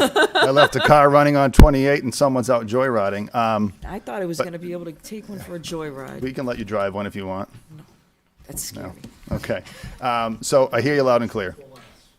What's that? I don't think our insurance will let us. Never mind. No, you can't do that apparently. I agree. Okay. Do you have anything else on me, Mr. Chairman? No, I was just going to ask if the public had any comments, if anyone wanted to say anything. I don't see anyone, so thank you, sir. Okay. Next order of business is allocation of funds from the transfer of 35 Gilchrist. Marge, if you want to come up, and Mike, if you want to come up too, please. You're welcome to come up and speak if you like, Mike. Okay. Standing by. All right. Thank you, Marge. Mr. Chair, is there a presentation on this item? There is. We just didn't have it in our packet, that's all. There's no written anything, no presentation on the board. Thank you. Thank you, Mr. Yes. Chair. Marge Bedoy, 189 Litchfield Road, Chairman of the Conservation Commission. I'm here to provide the council and the public with some background regarding the transactions on the parcel known as the Gilchrist Orchard, Tax Map 7, Lot 118. I'd also like to offer some considerations regarding the use of the town's proceeds received from the sale of the development rights on this parcel. Back on September 15th in 2003, the town purchased the development rights on this parcel at a cost of $1,230,000 by way of a warrant article. At that time, from feedback I've gotten from public, there was an overwhelming community understanding that this was conservation permanently in place once this was purchased. A little over 18 years later, the town meeting voted in March of 22 to sell these development rights back to the landowner for $2,650,000. The conservation easement had an unusual provision that allowed the town to withdraw the restrictions. That is not on any other conservation easement that we have. At the same time, at the same meeting, the town voted to use $750,000 of the purchase price to be used within reasonable time to replace the property currently under a conservation and open space restriction. That was the wording. When these transactions were considered by the Conservation Commission, we conditioned our support for the transactions on the replacement property having a equal or greater conservation value than the proposed development property. At the 2022 deliberative session, Mike Speltz pointed out that we could not know in advance how much a replacement parcel of equal or greater conservation value would actually cost. He urged the town meeting to use a not to exceed amount instead of a specific amount for the warrant article.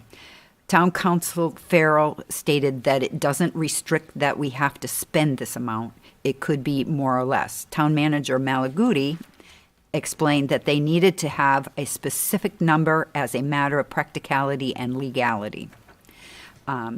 These discussions could be summarized by saying the replacement parcel must meet two criteria.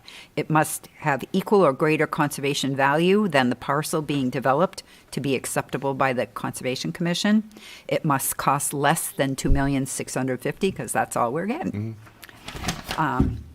Since these decisions were made 3 years ago, the need to protect our remaining open space has become even more urgent. Development has accelerated, adding demand for more services from our police, fire, and schools. The demand has resulted in increased taxes not fully covered by the increased property tax. Traffic has increased, complicated by more curb cuts on more streets, which further snarls traffic. The Master Plan Steering Committee, in their December 24 survey, makes clear that residents desire the preservation of open space, farms, and orchards, essentially preserving our town's culture. Of the town's 5 remaining orchards, 3 are protected. 1 is partially developed, and 1 is going to be completely developed. The 2013 Open Space Plan identifies 102 parcels with conservation values greater than those of the Gilchrist Orchard. Of those properties, 1,500 acres have already been lost to development. The cost of land is rising while the Conservation Commission is being outbid in our attempts to acquire properties to protect. Clearly, the window for protecting the town's open spaces is closing. I urge the council to use the funds from the sale of the restrictions on the Gilchrist Orchard not only to satisfy the requirements to replace the orchard's conservation value, but also to boost the town's permanent protection of our open space. This is an opportunity to preserve open space without putting the cost on the taxpayer. Thank you. Any questions from the council? I got a question of Justin. Justin, if Justin's available. Justin, are you prepared to answer a question, or do you want to? Let's see what the question is first. Okay. That thing's failed me. Every time I touch it, it falls. Oh, it makes a noise. So Justin, my question is, can that money that we got from, The additional 1.9 million yeah, can that be allocated to the this conservation? fiscal year? No. You can do a warrant article next year to do it. However, there is no appropriation for that $1.9 million. Technically, when that warrant article 17 was passed, it was non-monetary and it authorized the council to sell the property for no less than the $2,650,000. The warrant article 18, the 750, was an appropriation, which is why we were able to transfer the funds over to the conservation. So in order to do that, we would have to find the 1.9 million somewhere else in the budget to absorb that appropriation, or potentially request an emergency appropriation, or see if there is a way to tap into fund balance in that aspect. So where does that- Unfortunately, we're not like the school district where a public hearing will meet that regard in a situation like this. But you could do a warrant article next year requesting this. So we're looking at 1.9 million. What? Is that where we're looking at 1.9, you said? Yes. 1.9, they're getting 750 of that, or? Per the warrant article, no, it was 2,650,000. Okay, so we have 750 is already sent over to the Conservation Commission. That leaves us with 1.9. Where Correct. does that 1.9 sit right now? Where That does that go? 1.9 sits as revenue for the town, and at year end, it will lapse to undesignated fund balance. So let's say that Conservation Commission came up and said, we found a piece of land that we want to buy for $1 million. Could we tap into that 1.9 million? Or does that have to go in front of a warrant article to the town? I believe it would have to go in front of a warrant article to the town in order to get the appropriation. It could also be added to the default, or not the default, to the operating budget with the offsetting revenue of the 1.9 if you don't want to have a separate warrant article for it. Essentially, the issue right now is we don't have a $1.9 million appropriation, and we can't spend money without the appropriation. So the other alternative I can think of at this point would be to not spend $1.9 million in the operating budget this year if you wanted to spend it this year. So knock 1.9 million off of services currently provided to the town to try to do this. Okay. No. That's he just said So yes. So right now, it's sitting in the town fund, right? And Correct. it can be used for what? A, B, C, D. It can't be touched at all for a year. And when does that we year end? we don't have an appropriation for it. So it just sits in a bank account Correct. getting interest, correct? And it will not be touched at all. And when does So that? it doesn't get interest, the town gets the interest on it. Right, Yeah. but I'm saying it's just collecting interest, Yes. right? So when does the year end? Like your year? Is it like the budget season? When does that? June 30th. It's not a matter of we can't touch it this year. So If we don't have an appropriation, we don't. Right, if it- you don't have an appropriation, Yes. you can't touch it. But in June, you said June 30th? That's the end of our fiscal year. Okay. What happens then to the money? So right now it's classified as revenue. Right. Next, at June 30th, when we close out the books, it will go into undesignated fund balance. Okay. When something goes in undesignated fund balance, at what time can it be appropriated or used for During the something? budget Only cycle. on a warrant, or that's it? During the budget season. Or you can utilize UFB to lower the tax rate. So those are the two big ways. The other way is should revenues fall short, UFB will make up the difference. But for what we're talking about now, those are the two ways that UFB can be utilized is to lower the tax rate during the tax rate setting, or in the budget process, whether it's the operating budget where you put in the use of fund balance as a revenue and then increase for purchase of property or something of that nature, or you do a separate warrant article to move the money into the Conservation Commission, utilizing this and stating it's from UFB, so Right, it's not but raised that through taxation. Kind of ties their hand if, just say, Yes. something wonderful comes up on the market and it's a great price and we need to move. We have the inability not to be able to do this, even though we have this money there. Correct. We need taxpayers' approval to spend the money.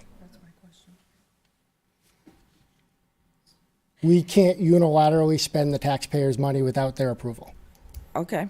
So the other thing I'll ask you then is about kind of off topic, but land use taxes, right? When land changes use, we get the first, 100,000, and then the town gets So 60 and the- they get 40, correct?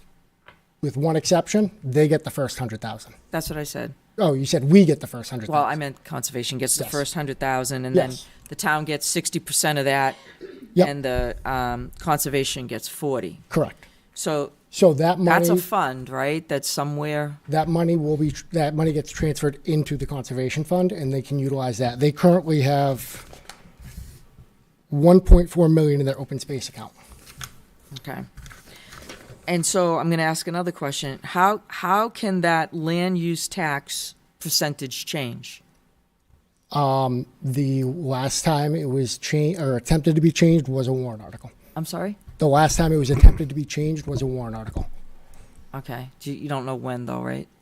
Like 10 years ago, 5 years ago? 'Cause I want to say it was like 2016, 2017, That's about right. right? 2017? Around there, yeah. And I believe it was amended. It was 2015 or 2016. Tom Frieda and one of the budget committee members were. And I believe it was amended at deliberative to maintain what it was prior. So essentially, somebody went in and changed it. Let's say, I don't know the exact numbers, but let's say they changed it 80-20 at deliberative. Somebody came in and amended it back to 60-40. Okay. So Justin, on that 1.9 million, all right, if we leave it in undesignated fund balance, all right, we don't touch it, it's not going to affect services, right? Or is that going to affect our current services? So I guess I'm not sure what you mean with that. So I can help clarify that because Yeah. I'm noticing. So what Justin was saying was ways to pay for the 1.9 million. One of the ways would be to reduce 1.9 million from the operating budget, which would affect services. yeah, I don't want that. Yeah, that's what I'm saying. That's That's all where I was was saying. going. That's why Yes. I was going with that. Because when I heard you say that, I was like, I don't want to affect services. But And if somebody is aware of a different way, I'm more than willing to listen. But from my understanding is you need the appropriation in order to spend the money. It's the taxpayers' money. They need to authorize you to spend it, and they do so by a warrant article or one of the other aspects, the 60-40, where we were authorized to move 40 into the conservation, where conservation then has the authority to spend it. so Right. if And you can Nick, change that 100,000 too to a different amount as well, if you wanted to. And Add a warrant article. I Correct. understand that. Yep. so Justin, if you looked at the 1.9 million, and it stayed in undesignated fund balance, and next year a warrant article was written that said to the taxpayers, we want to use the 1.9 million from the sale of the 35 Gilchrist Road for conservation, could that be done? That could be done. Yes. All right. And then that's how they would be able to. Let me asterisk that with yes, I believe so. DRA, I need to verify DRA will let us say from the sale of the previous year. But you could do a warrant article for 1.9 million from undesignated fund balance to the conservation fund, if that makes sense. I can't confirm DRA will let us say from the sale of blah, blah, blah. Right. But if you were to just do a warrant article, then you could. So let's say that conservation came up to the council and said, we have property X that we'd like to purchase. And they worked up an agreement with that person and said, listen, we have $1 million right now, but we will put up forward a warrant article for 1.9. Should we get that, we could move on your property. That makes sense to you? It does. I have concerns about putting the cart before the horse when it comes to warrant articles. So essentially, if you were to do something like that, I'd want to make sure that that 1 million is refundable. That way, we're not out the 1 million should that warrant article fail Correct. for whatever reason. Correct. It's just like, it'd be negotiations on their end so that they could say, hey, we've got this 1.9 from Gilchrist Road sale. We're going to put it towards to the voters. If the voters say it, yes. If not, then it's a no deal. It still So- has to come in front of the council. Right. though. The council has the authority to spend that money, not the Conservation Commission. That's Right. correct. Right.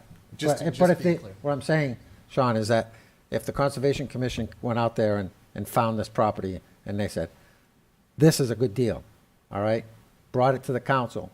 Yeah, And, okay, I get you. and the council, and present it to the council and say, listen, we can get this property for, let's say, 2.9 million. We have $1 million in our fund, all right? And would you be in agreement to put a warrant article forward using that 1.9 million? Yeah, the that'd be council. the process we'd have to do if Correct. we're going to do that. Yeah. So I'm just looking at something that you guys could be looking at. You know, Yeah, if you that would all be spelled out in a, basically, contract. in a purchase and sale Yep. contract, saying this is contingent upon us receiving Exactly. this approval on the warrant. Yeah. And prior to all that, I'd like to just double check with Yuri that you can do something like that. Right. I just get nervous where we are entering into an agreement without voter approval on the rest of the money coming in. Yeah. Okay. And Justin, just another quick question. If they had a specific property that they wanted to purchase on a warrant article, and say it was $1 million, they could put that up as a warrant article also? If it's $1 million, Yeah, just say it's just $1 million and we wanted to take the money. I'm just saying, just to keep it simple. so let's say it's $3 million. What they could say is that they're going to utilize 1.1 from their fund Yep. and then 1.9 from UFB. Okay. Again, though, that could be adjusted at deliberative, where that 1.9 at UFB could now come from taxation, could be split, could be Right. broken up however. Or even a deliberative, that money may fail, and then that deal would fall through. Correct. And that's where my hesitation comes on entering into an agreement before the voters approve. So basically, this money's landlocked until we can get it to the warrant, and hopefully it passes, and then maybe be able to conserve more land, correct? Correct? Okay, well, we got 2 warrant articles for next year. Mr. Chair, I have a few questions. This might be a question, I guess, for Conservation Commission and for Kelly, who may know the data better. What is the percentage of our total conservation land at this point in time in town? I don't have it. I don't know the percentage, but the numbers you cited when you started speaking initially, I think are accurate. I actually, I can have that information for you at the next meeting. I believe I had heard before it was between 35 to almost 40% of the town. No, I don't think it's. I think it's like 20%. Yeah. That's Max. Ted, to answer your question, Mr. Speltz has I- approximate. Did you say, Justin, that this is a spooky chair? No, this thing I is touched that before, it kept, every time it just dropped on me. Just play tag team then. All right. When we did the open space plan in 2013, we computed that, and I think the answer of legally protected open space, so that's land that the town owns, that is, or that is under a permanent conservation easement, and I think that number came to around 17%. I'd want to, research that and get back to you. There are some other numbers that are floated around. For example, there's a wetland. It's not owned by the town. There's no easement on it. Chances are it's not going to be developed, although lately we've seen the wetlands get threatened at best. So when you throw that in, then the number is up to, I think, in the 30s. But, that's not really protected. And if state law changes or our town ordinances change, then they lose that protection. But for truly protected land, I think it's around 17%.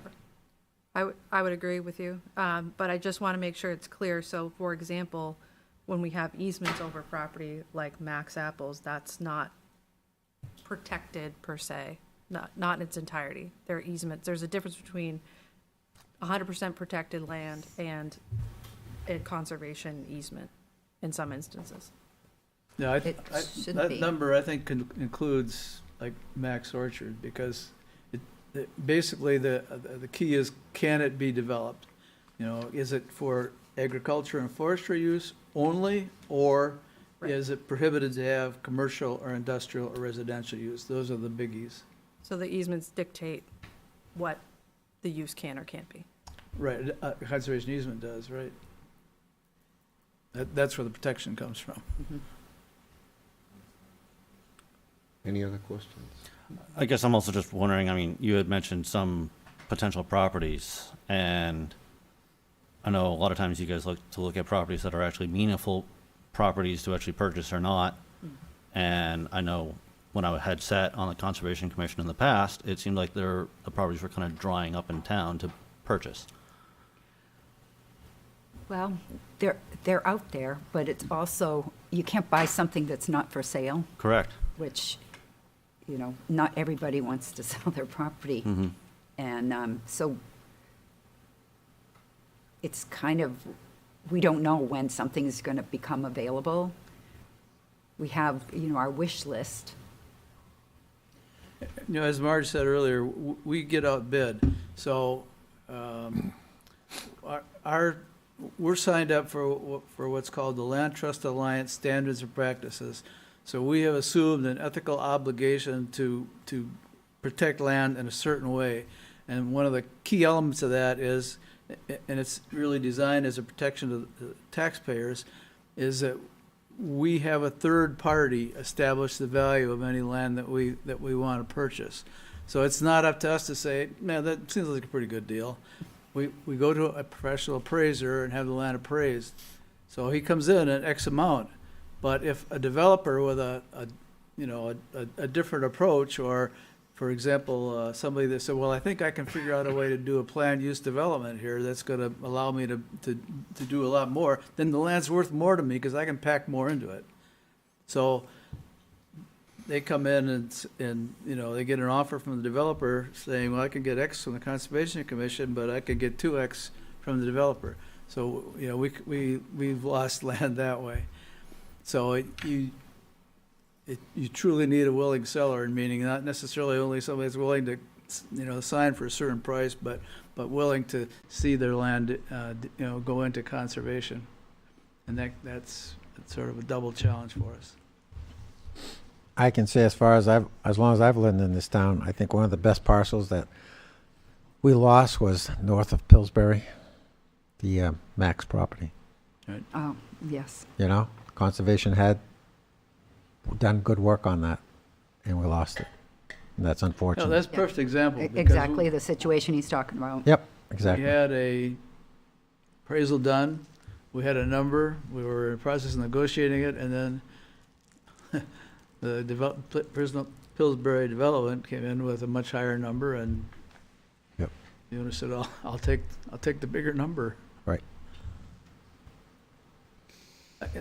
You were talking earlier about scenarios of, you know, and Justin, you're concerned about getting ahead of the warrant articles.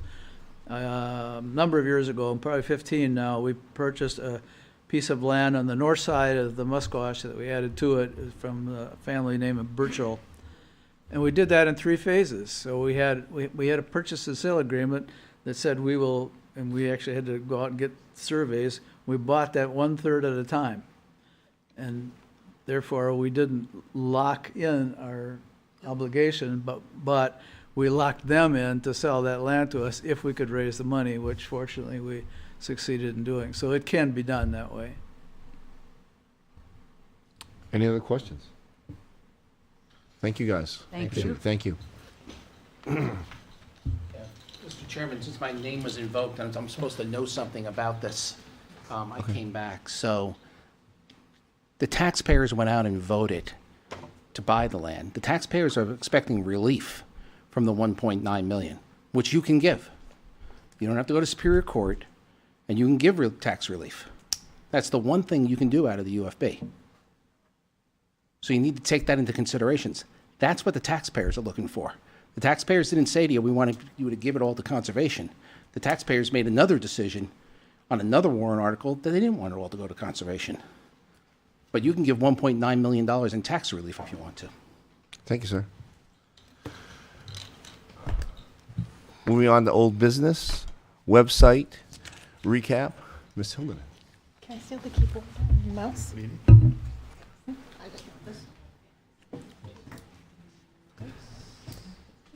Thank you.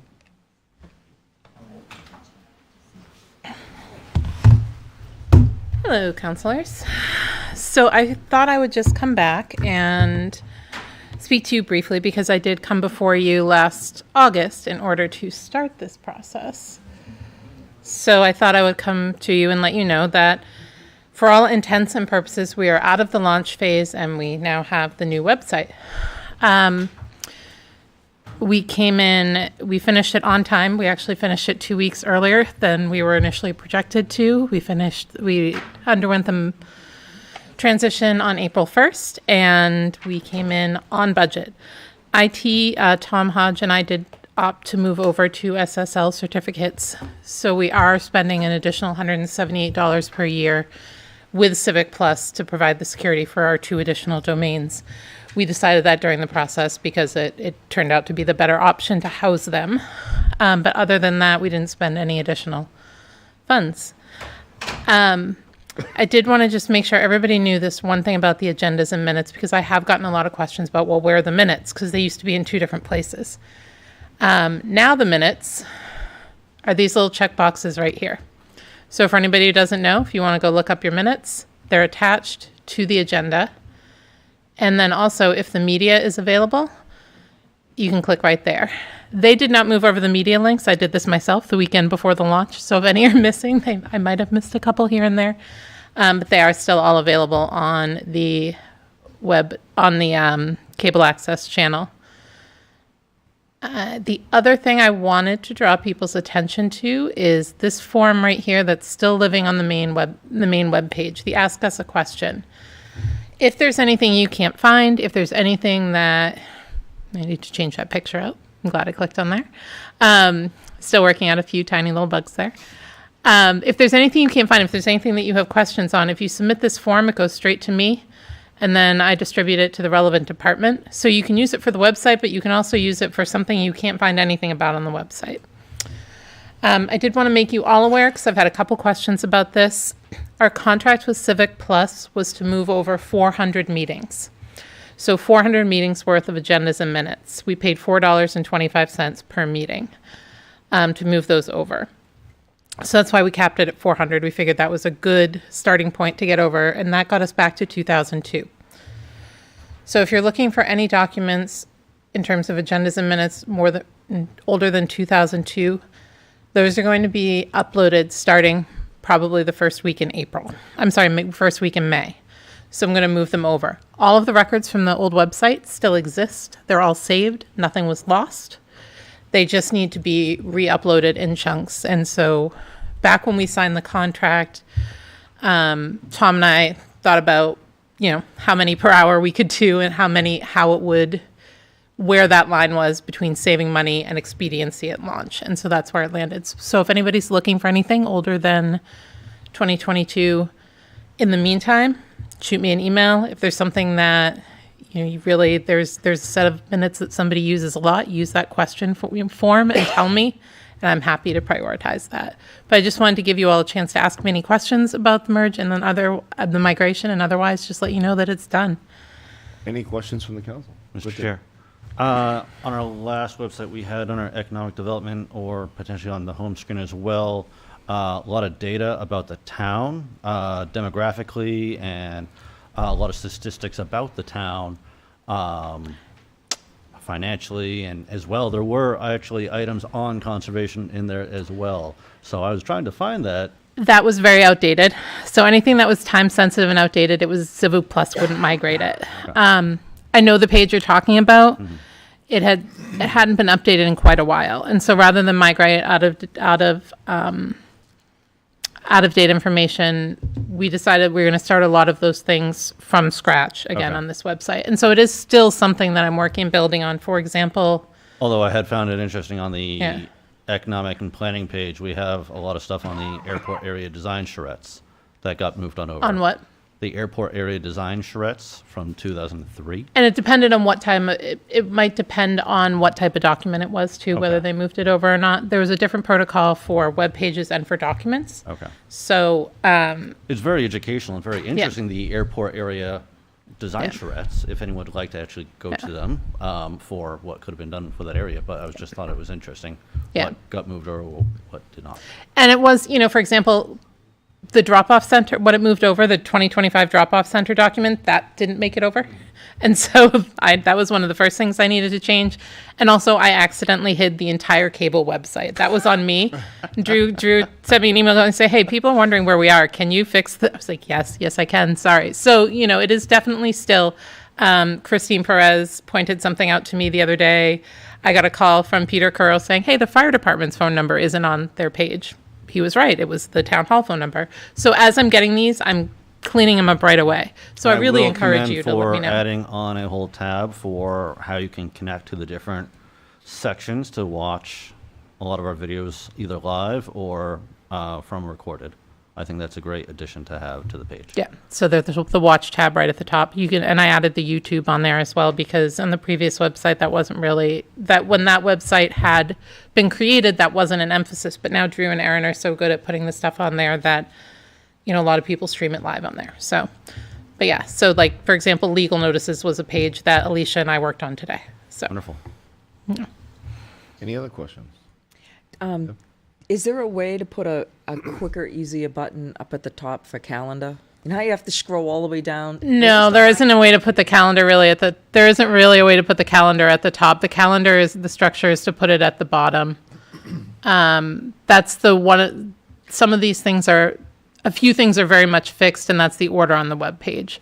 Yeah, I was just curious because it was so much easier, but it was just right there. Yeah, and I get it. Not everything is in the exact same place, but I will say this one does have the option of sorting between meetings, and now events are appearing on here as well. And it's the end of April, so there's no more in there, but you can start seeing the events from different parts of town. And I haven't started putting the events on yet, but community events can go on there as well. So if anybody is still watching this meeting and wants their event on there, just shoot me an email or use that question form to get that to me. And you can subscribe to all of these calendars too. So you can get them, if something goes on it, you can get it immediately sent to you under the Notify Me tab. So if you go to this... You have to register for that now, right? I had to get accepted or something. I can't remember, but I had to do something. So you can sign up and customize the website for yourself, or if you just want to use Notify Me, you just put your email address in here. Okay, and then you got to click all those. And then you select which ones you want. Yep. So you can sign up. I left all the agendas on there, the alert centers, the bid posting. Certain calendars are on there. If you want meetings, you just subscribe to town meetings, and we push those notifications out. You can also get text messages as well. So. Okay, thank you. You're welcome. Now, Kirsten, is the trades on there for the calendar? The what? The trades. Trades. I don't know if the trades one is on there right now or not. It is on the board out there. I know that, but I don't know. I haven't gotten that on there yet, I don't think. But I can push it had a news item on the homepage for a while. I don't know if it came down or not. And bumped the news one. Yeah, so it went out in the news at one point, so it's still there. But any other questions? Seeing none, do you want to stay where you are for the next one? Sure. Next Yes, topic is absolutely, I do. Town council public comment rules update. And Dan at the last meeting had a suggestion, and I believe that you and Dan worked together to clear up some of the language. Yes, he brought it to the acting town manager, who then passed it down to me. It was between Dan and him. I do the keyboard. Yes. Did anybody have any questions on What is the change? The only, it's not exactly what I wanted. Okay. It's where it says citizens should refrain from following. All right, I wanted to put in there using profanity or vulgar language or gestures. Gotcha. So I can explain why that's not there, because you had voted on that to remove that at the Right. last council meeting. Right. And so because you had voted to remove it, it was removed. So I put your language back into that line, and if you would like to reintroduce that based with that language, I can put it back in. But you had a vote removing it, so I had to remove it. Yeah, so my intent was to put that back in there, but using citizens should refrain from the following by, refrain from using profanity, vulgar language, or So are you gestures, making a but motion? still be in there. Yeah. I don't know what the discussion is. I mean, Discussion? No, I'm in agreement. Okay. Do you want to make a motion? I'll accept the motion. I'll make a motion that we put back citizens should refrain from using profanity or vulgar language or gestures. As we're not saying it's prohibited, we're saying it's refrain from it, you know? So. Is there a second? I think that's. Second it. Okay. I heard Sean first, a second That's by fine, I Sean. don't care. All those in favor? Aye. Okay. Chair votes in the affirmative. I'll add it back in and then post the new version. Thank you. Thank you for doing that.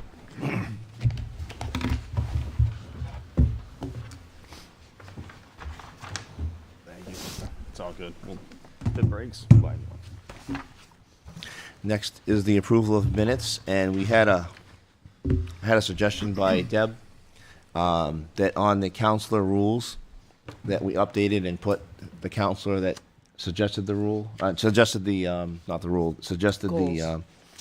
The goals, and It just lists them all. It doesn't say who did what or what.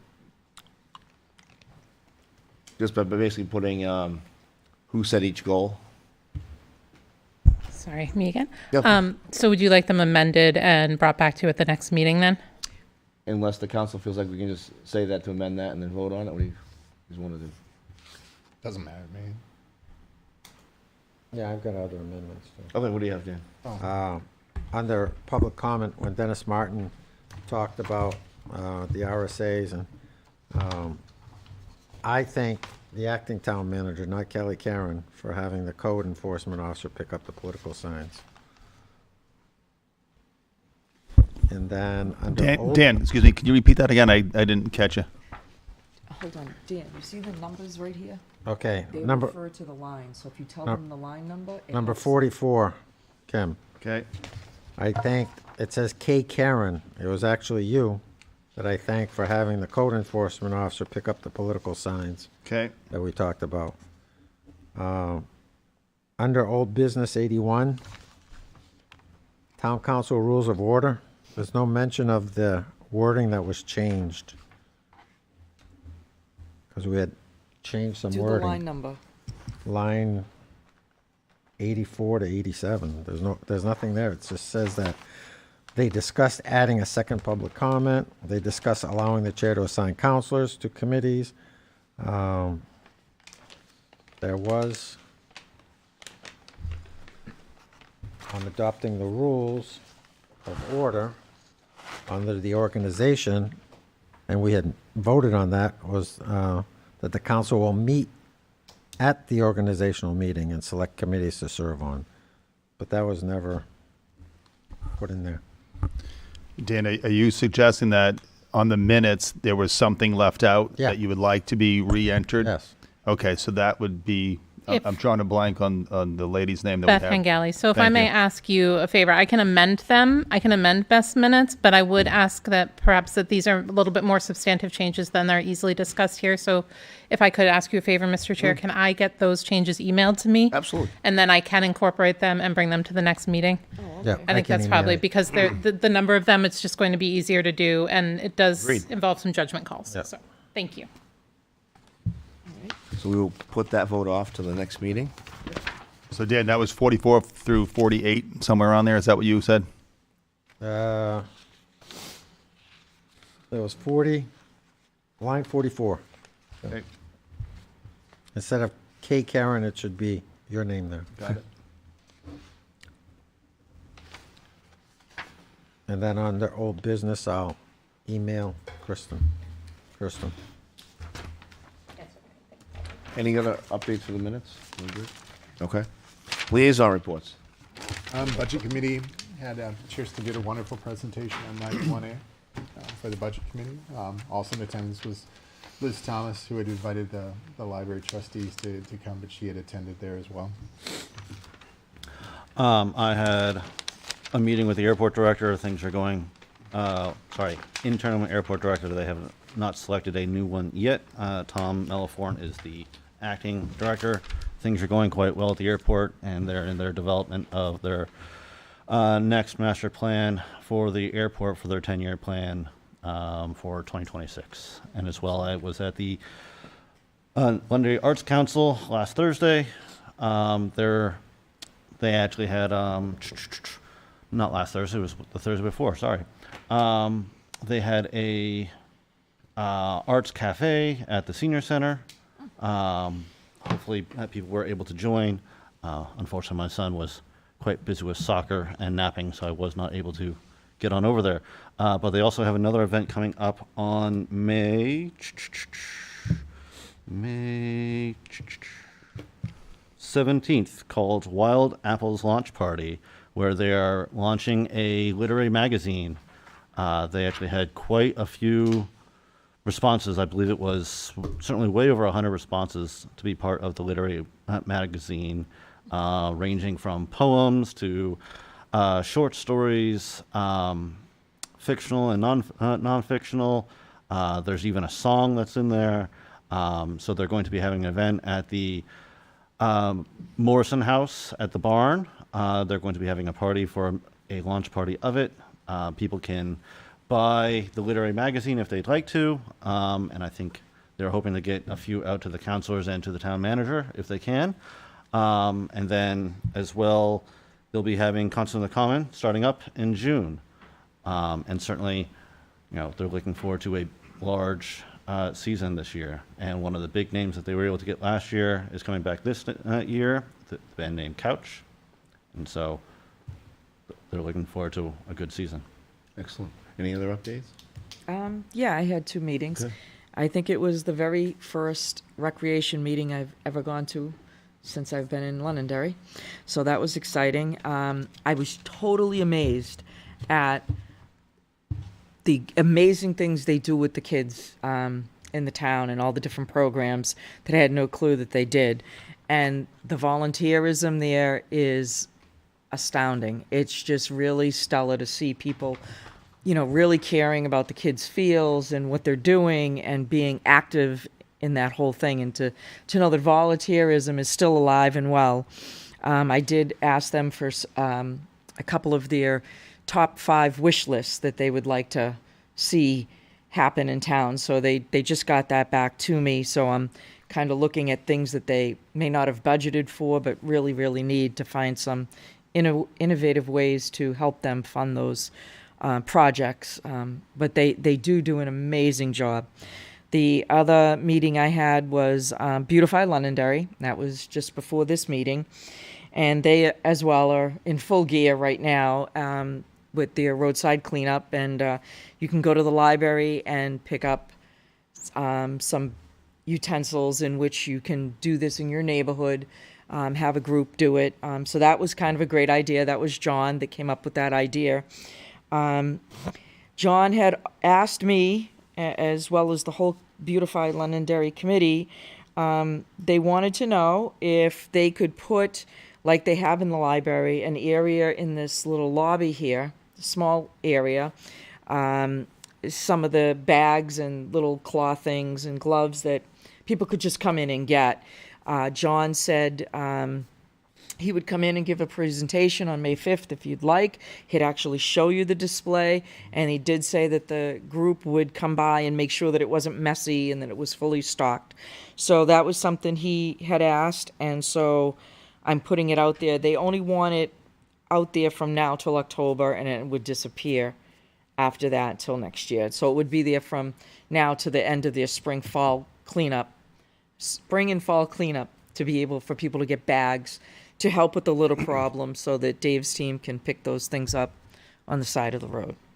So I know in the those are past, John had asked to be on the second floor, so maybe he can. He meet with just the thought it would town be with the better town. because this way people can just come in and go. Like if you don't know where to go in the town hall, you see the key lock on the door, you might be apprehensive to try to open it.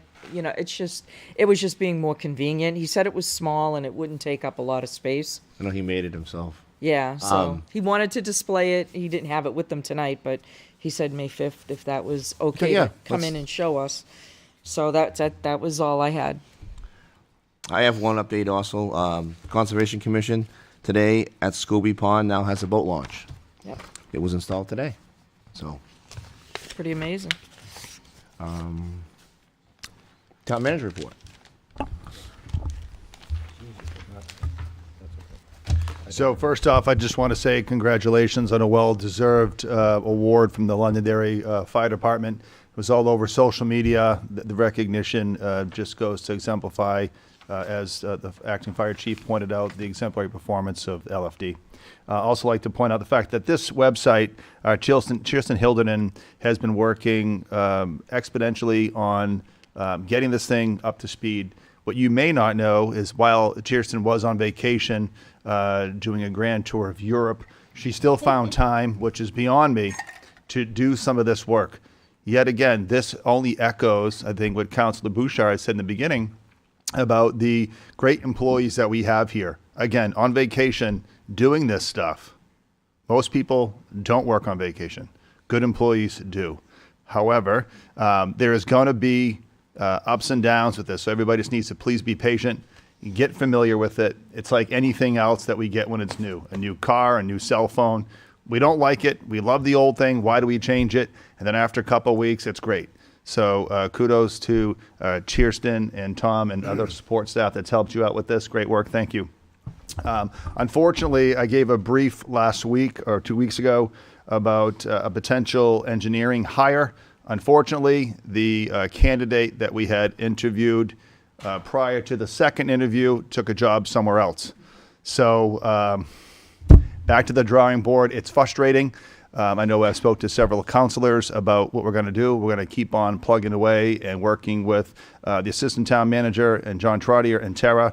We've got a plan that we hope will work. Also, starting on May 5th, the new executive assistant will be starting here. We'll try to have her at that next town council meeting to do a quick intro so you all can be familiar with who she is. And then on that same night, I'm going to introduce to you a promotion that we made at the police department and 2 new hires, one of a police officer and the other of a paralegal.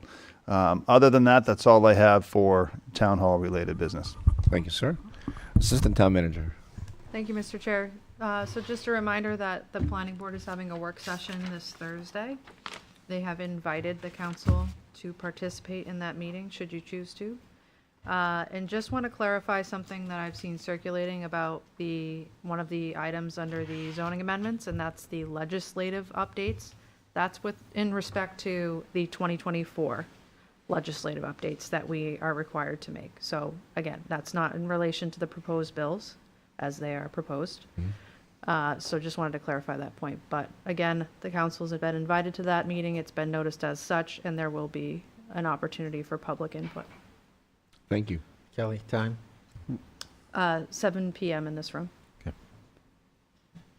Thank you. I just wanted to add one more item for the airport, for anyone who doesn't know, for flying between April 18th to May 2nd, you can actually enjoy, if you're staying there for 5 days to 6 days, you will get 1 day free of parking.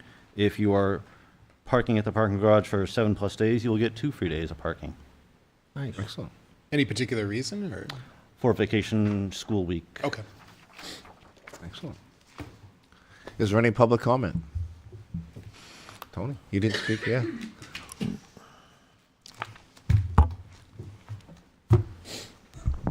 Thank you, Mr. Chair. Tony DeFrancesco, 1 Cheshire. I'd like to echo the acting town manager's comments about the new website. We are several years into this century, and it's nice to have a website that's going to echo that.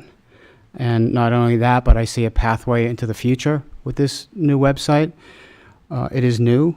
There is a learning curve to it, but it's for even for somebody with my color hair, it was a very short, no pun intended, learning curve. So it really has a lot of bells and whistles in it that once the residents get the hang of it, it really is going to be remarkable. So I commend anybody that was involved in it, because it really is. It took me by surprise the first time I saw it, and it took me a nanosecond to find the GIS, which is what I was looking for, because it was in a different spot, and we're all creatures of habit, right? But it was very, very quick, and I think it's pretty special, personally. I'd like to commend you all for the changes that you made tonight to your meeting rules. I think it was the right thing to do. And it was more about public decency than it was anything else. And I commend you for that. And thank you, especially where we have a lot of small children. Tonight there was one that are in attendance at these meetings, and so I commend you for that. I did have a few comments about the Sanborn Road thing. And initially, I didn't, and then my brain was spinning backwards as usual. But in March, the voter taxpayers, right? And last meeting I was here, I talked about what happened there. They voted down extra patrol officers. Enough said. But that said, I think the most rational, one person's opinion, thing to try is a crossing guard there. I think it just kind of makes sense. All roads are dangerous. A kid got hit at the high school this fall by a car. Things happen, but I think it's a logical next step. That said, I think before you did that, you should petition the state for additional signage on. It's 28, right? It's 28 in both directions, announcing the fact of a caution, crossing guard ahead would be one sign. Slower speed signs during the two critical times a day. Pick a time slot, but morning. Speed limit reduced to whatever time it is, 8 to 9 in the morning, 8:15 to 9:00, whatever it is. And then again, another slot in the afternoon. And I think that will help mitigate some of it, on the Mammoth Road one, which is a dangerous road. The people that do all the work just left from the police department, but the police chief will tell us. Wow. We'll tell you. We'll tell you that even on Mammoth Road, this car's going 60 miles an hour all the time. 50 is not uncommon, right? That part of 28, yeah, people go fast, but on the Mammoth Road, they put cones out during those two critical times a day, right? So there's ways to make it work, and there's ways to try things. I think Councilor Paul found something on that interweb thing that may or may not work, but it certainly is worth looking at. It's certainly worth investigating. And I think you add all these things together, and you may come up with a solution that's cheaper, easier, whatever it takes. And keep in mind, again, I'm going to say it again, the voters said no to 2 more patrol people. A lot to do. Thank you so much for what you do, and thank you for the time. I appreciate it. Thank you, Tony. Anybody else? Kevin? Thank you, Kevin Smith, 6 King Philip Drive. I had gone home. I was watching the meeting, and I saw I saw the discussion on the conservation land from Gilcrest, and then I remembered, they got public comment at the end now, so I figured I'd come back. I was a little confused because there should be no ambiguity to this. The voters were very clear. There were 2 warrant articles, one to purchase the land, and the second one to appropriate how much money was going to go to the Conservation Commission. Those are the warrant articles the voters voted on. So this board does not have the authority to decide other than what the voters voted on. Now, can this board vote at the next March election to put a ballot on the warrant article to put more money into the Conservation Commission? Yes, it can. But I would remind the board, as Justin did, that this revenue has already been booked for this fiscal year. So if you're going to do that, you're now taking $1.9 million out of the undesignated fund balance to put in the conservation fund. And while none of you, except for Councilor Paul, were on the council at the time, the discussion at that time was very clear. The conservation would get a portion of this. The rest would go to tax relief for the taxpayers in town. So I just caution you before you do anything besides what was discussed and voted on at that time. Thank you. Thank you, sir. Anybody else for public comment? Yeah, I'd like to say something, Ron. Okay, go ahead. As a counselor that was there, I did vote against the whole thing. I believed that we were supposed to have council and conservation was supposed to be part of the negotiation, which did not happen. So really the voters didn't have a choice. It was what we gave them as how the money was going to be divvied up. And I think that is kind of the confusion, because the initial vote to even buy the property was to buy and preserve buildable land. And that's what the people said, okay, here's the money, Town of Londonderry, to save this land. And that's what they wanted to do. Now, flash forward so many years, we're selling the land back to them. People are losing their development land. To Ted's point, it was a perfect place. I think Tom Estee said it. Perfect place. You could have had your pickleball court there. You could have had a splash pad there because it was water. You could have put a lot of things into that area. I was not referring to that property. Well, I'm just, no, but when Ted said, not Ted, Tom said to you, that would have been a perfect Thank you. area for that land's use. And it could have been the dog park that everybody said they wanted. But instead, it's now these condos, and that's fine. That's what happened. I can't undo the past. But moving forward, in my mind, as one counselor, after listening to what we've heard over and over again, that this is one of the few tools that we have left in our toolbox to save a little bit more of what makes Londonderry great, having more destination spots, having more land that we can use. Like you said, Ted, looking at an inventory of our property and see what we can do for the people of this town. So I think that, you know, the people should vote on how this money gets allocated. And yeah, it might hurt things, but to me, it shouldn't have been spent to begin with right away. But I couldn't change that, and I did. The money has not been spent. I know, but he's saying that it's already allocated. No. That's what Kevin just said. It's already allocated and that it would affect the services. No. That was my question to Justin. It's not allocated, correct? No, But it's not. that's what he just said. It's not It's listed as revenue appropriated. for this year. It goes into the unassigned fund balance in. So it's not allocated. But That's did he I not say allocated, that, or yes. am I? It is not He allocated. did not say Okay, That's what he said. that is what he said, right? Thank you. Can we get an update as far as what's going on with the Lions Hall? Can we get Oh, them to yeah. come in and, I know last year it went on and went on, more towards the budget time. I think right now we have plenty of time maybe to listen to them and see what's going on. I don't know what people are thinking Well, about that. That's Dave. Right now, we are in public comment. Right. Yep. Yeah.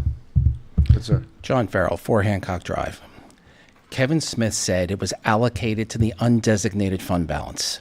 That's where it's allocated for come July 1st. History lesson on the property. Back in 2006, Tom Estee was wrong. We didn't resell it to the owner. The owner was Elmer Pease. Elmer Pease has passed away. So we didn't resell it to him. Sold to the Massetti Development Company. They were not the original owners. The land was acquired by special election. We had to go to Superior Court. We paid the $2.6 million to acquire the land and prevent almost 1,000 dwellings being built, and negotiated that Nutfield, or whatever they call it down there, the 55 and older, would be built. That's the actual history on the land. If you actually look deeply into the easements, any easement can be challenged and brought to the ballot. Sunnycrest can get a whole bunch of people together and say, you know what? We want to sell our land. We're taking it to the voters. And the voters can say, go ahead and sell your land. Get educated. That's what I was saying to you earlier. Don't believe the information you're getting up here. Do your homework. Go deep into it. I know it because I was there. I was on the planning board. Conservation Commission has no authority to negotiate. Zero. Only you have authority to negotiate. Don't believe the misinformation. Thank you, sir. Anybody else for public comment? Dave?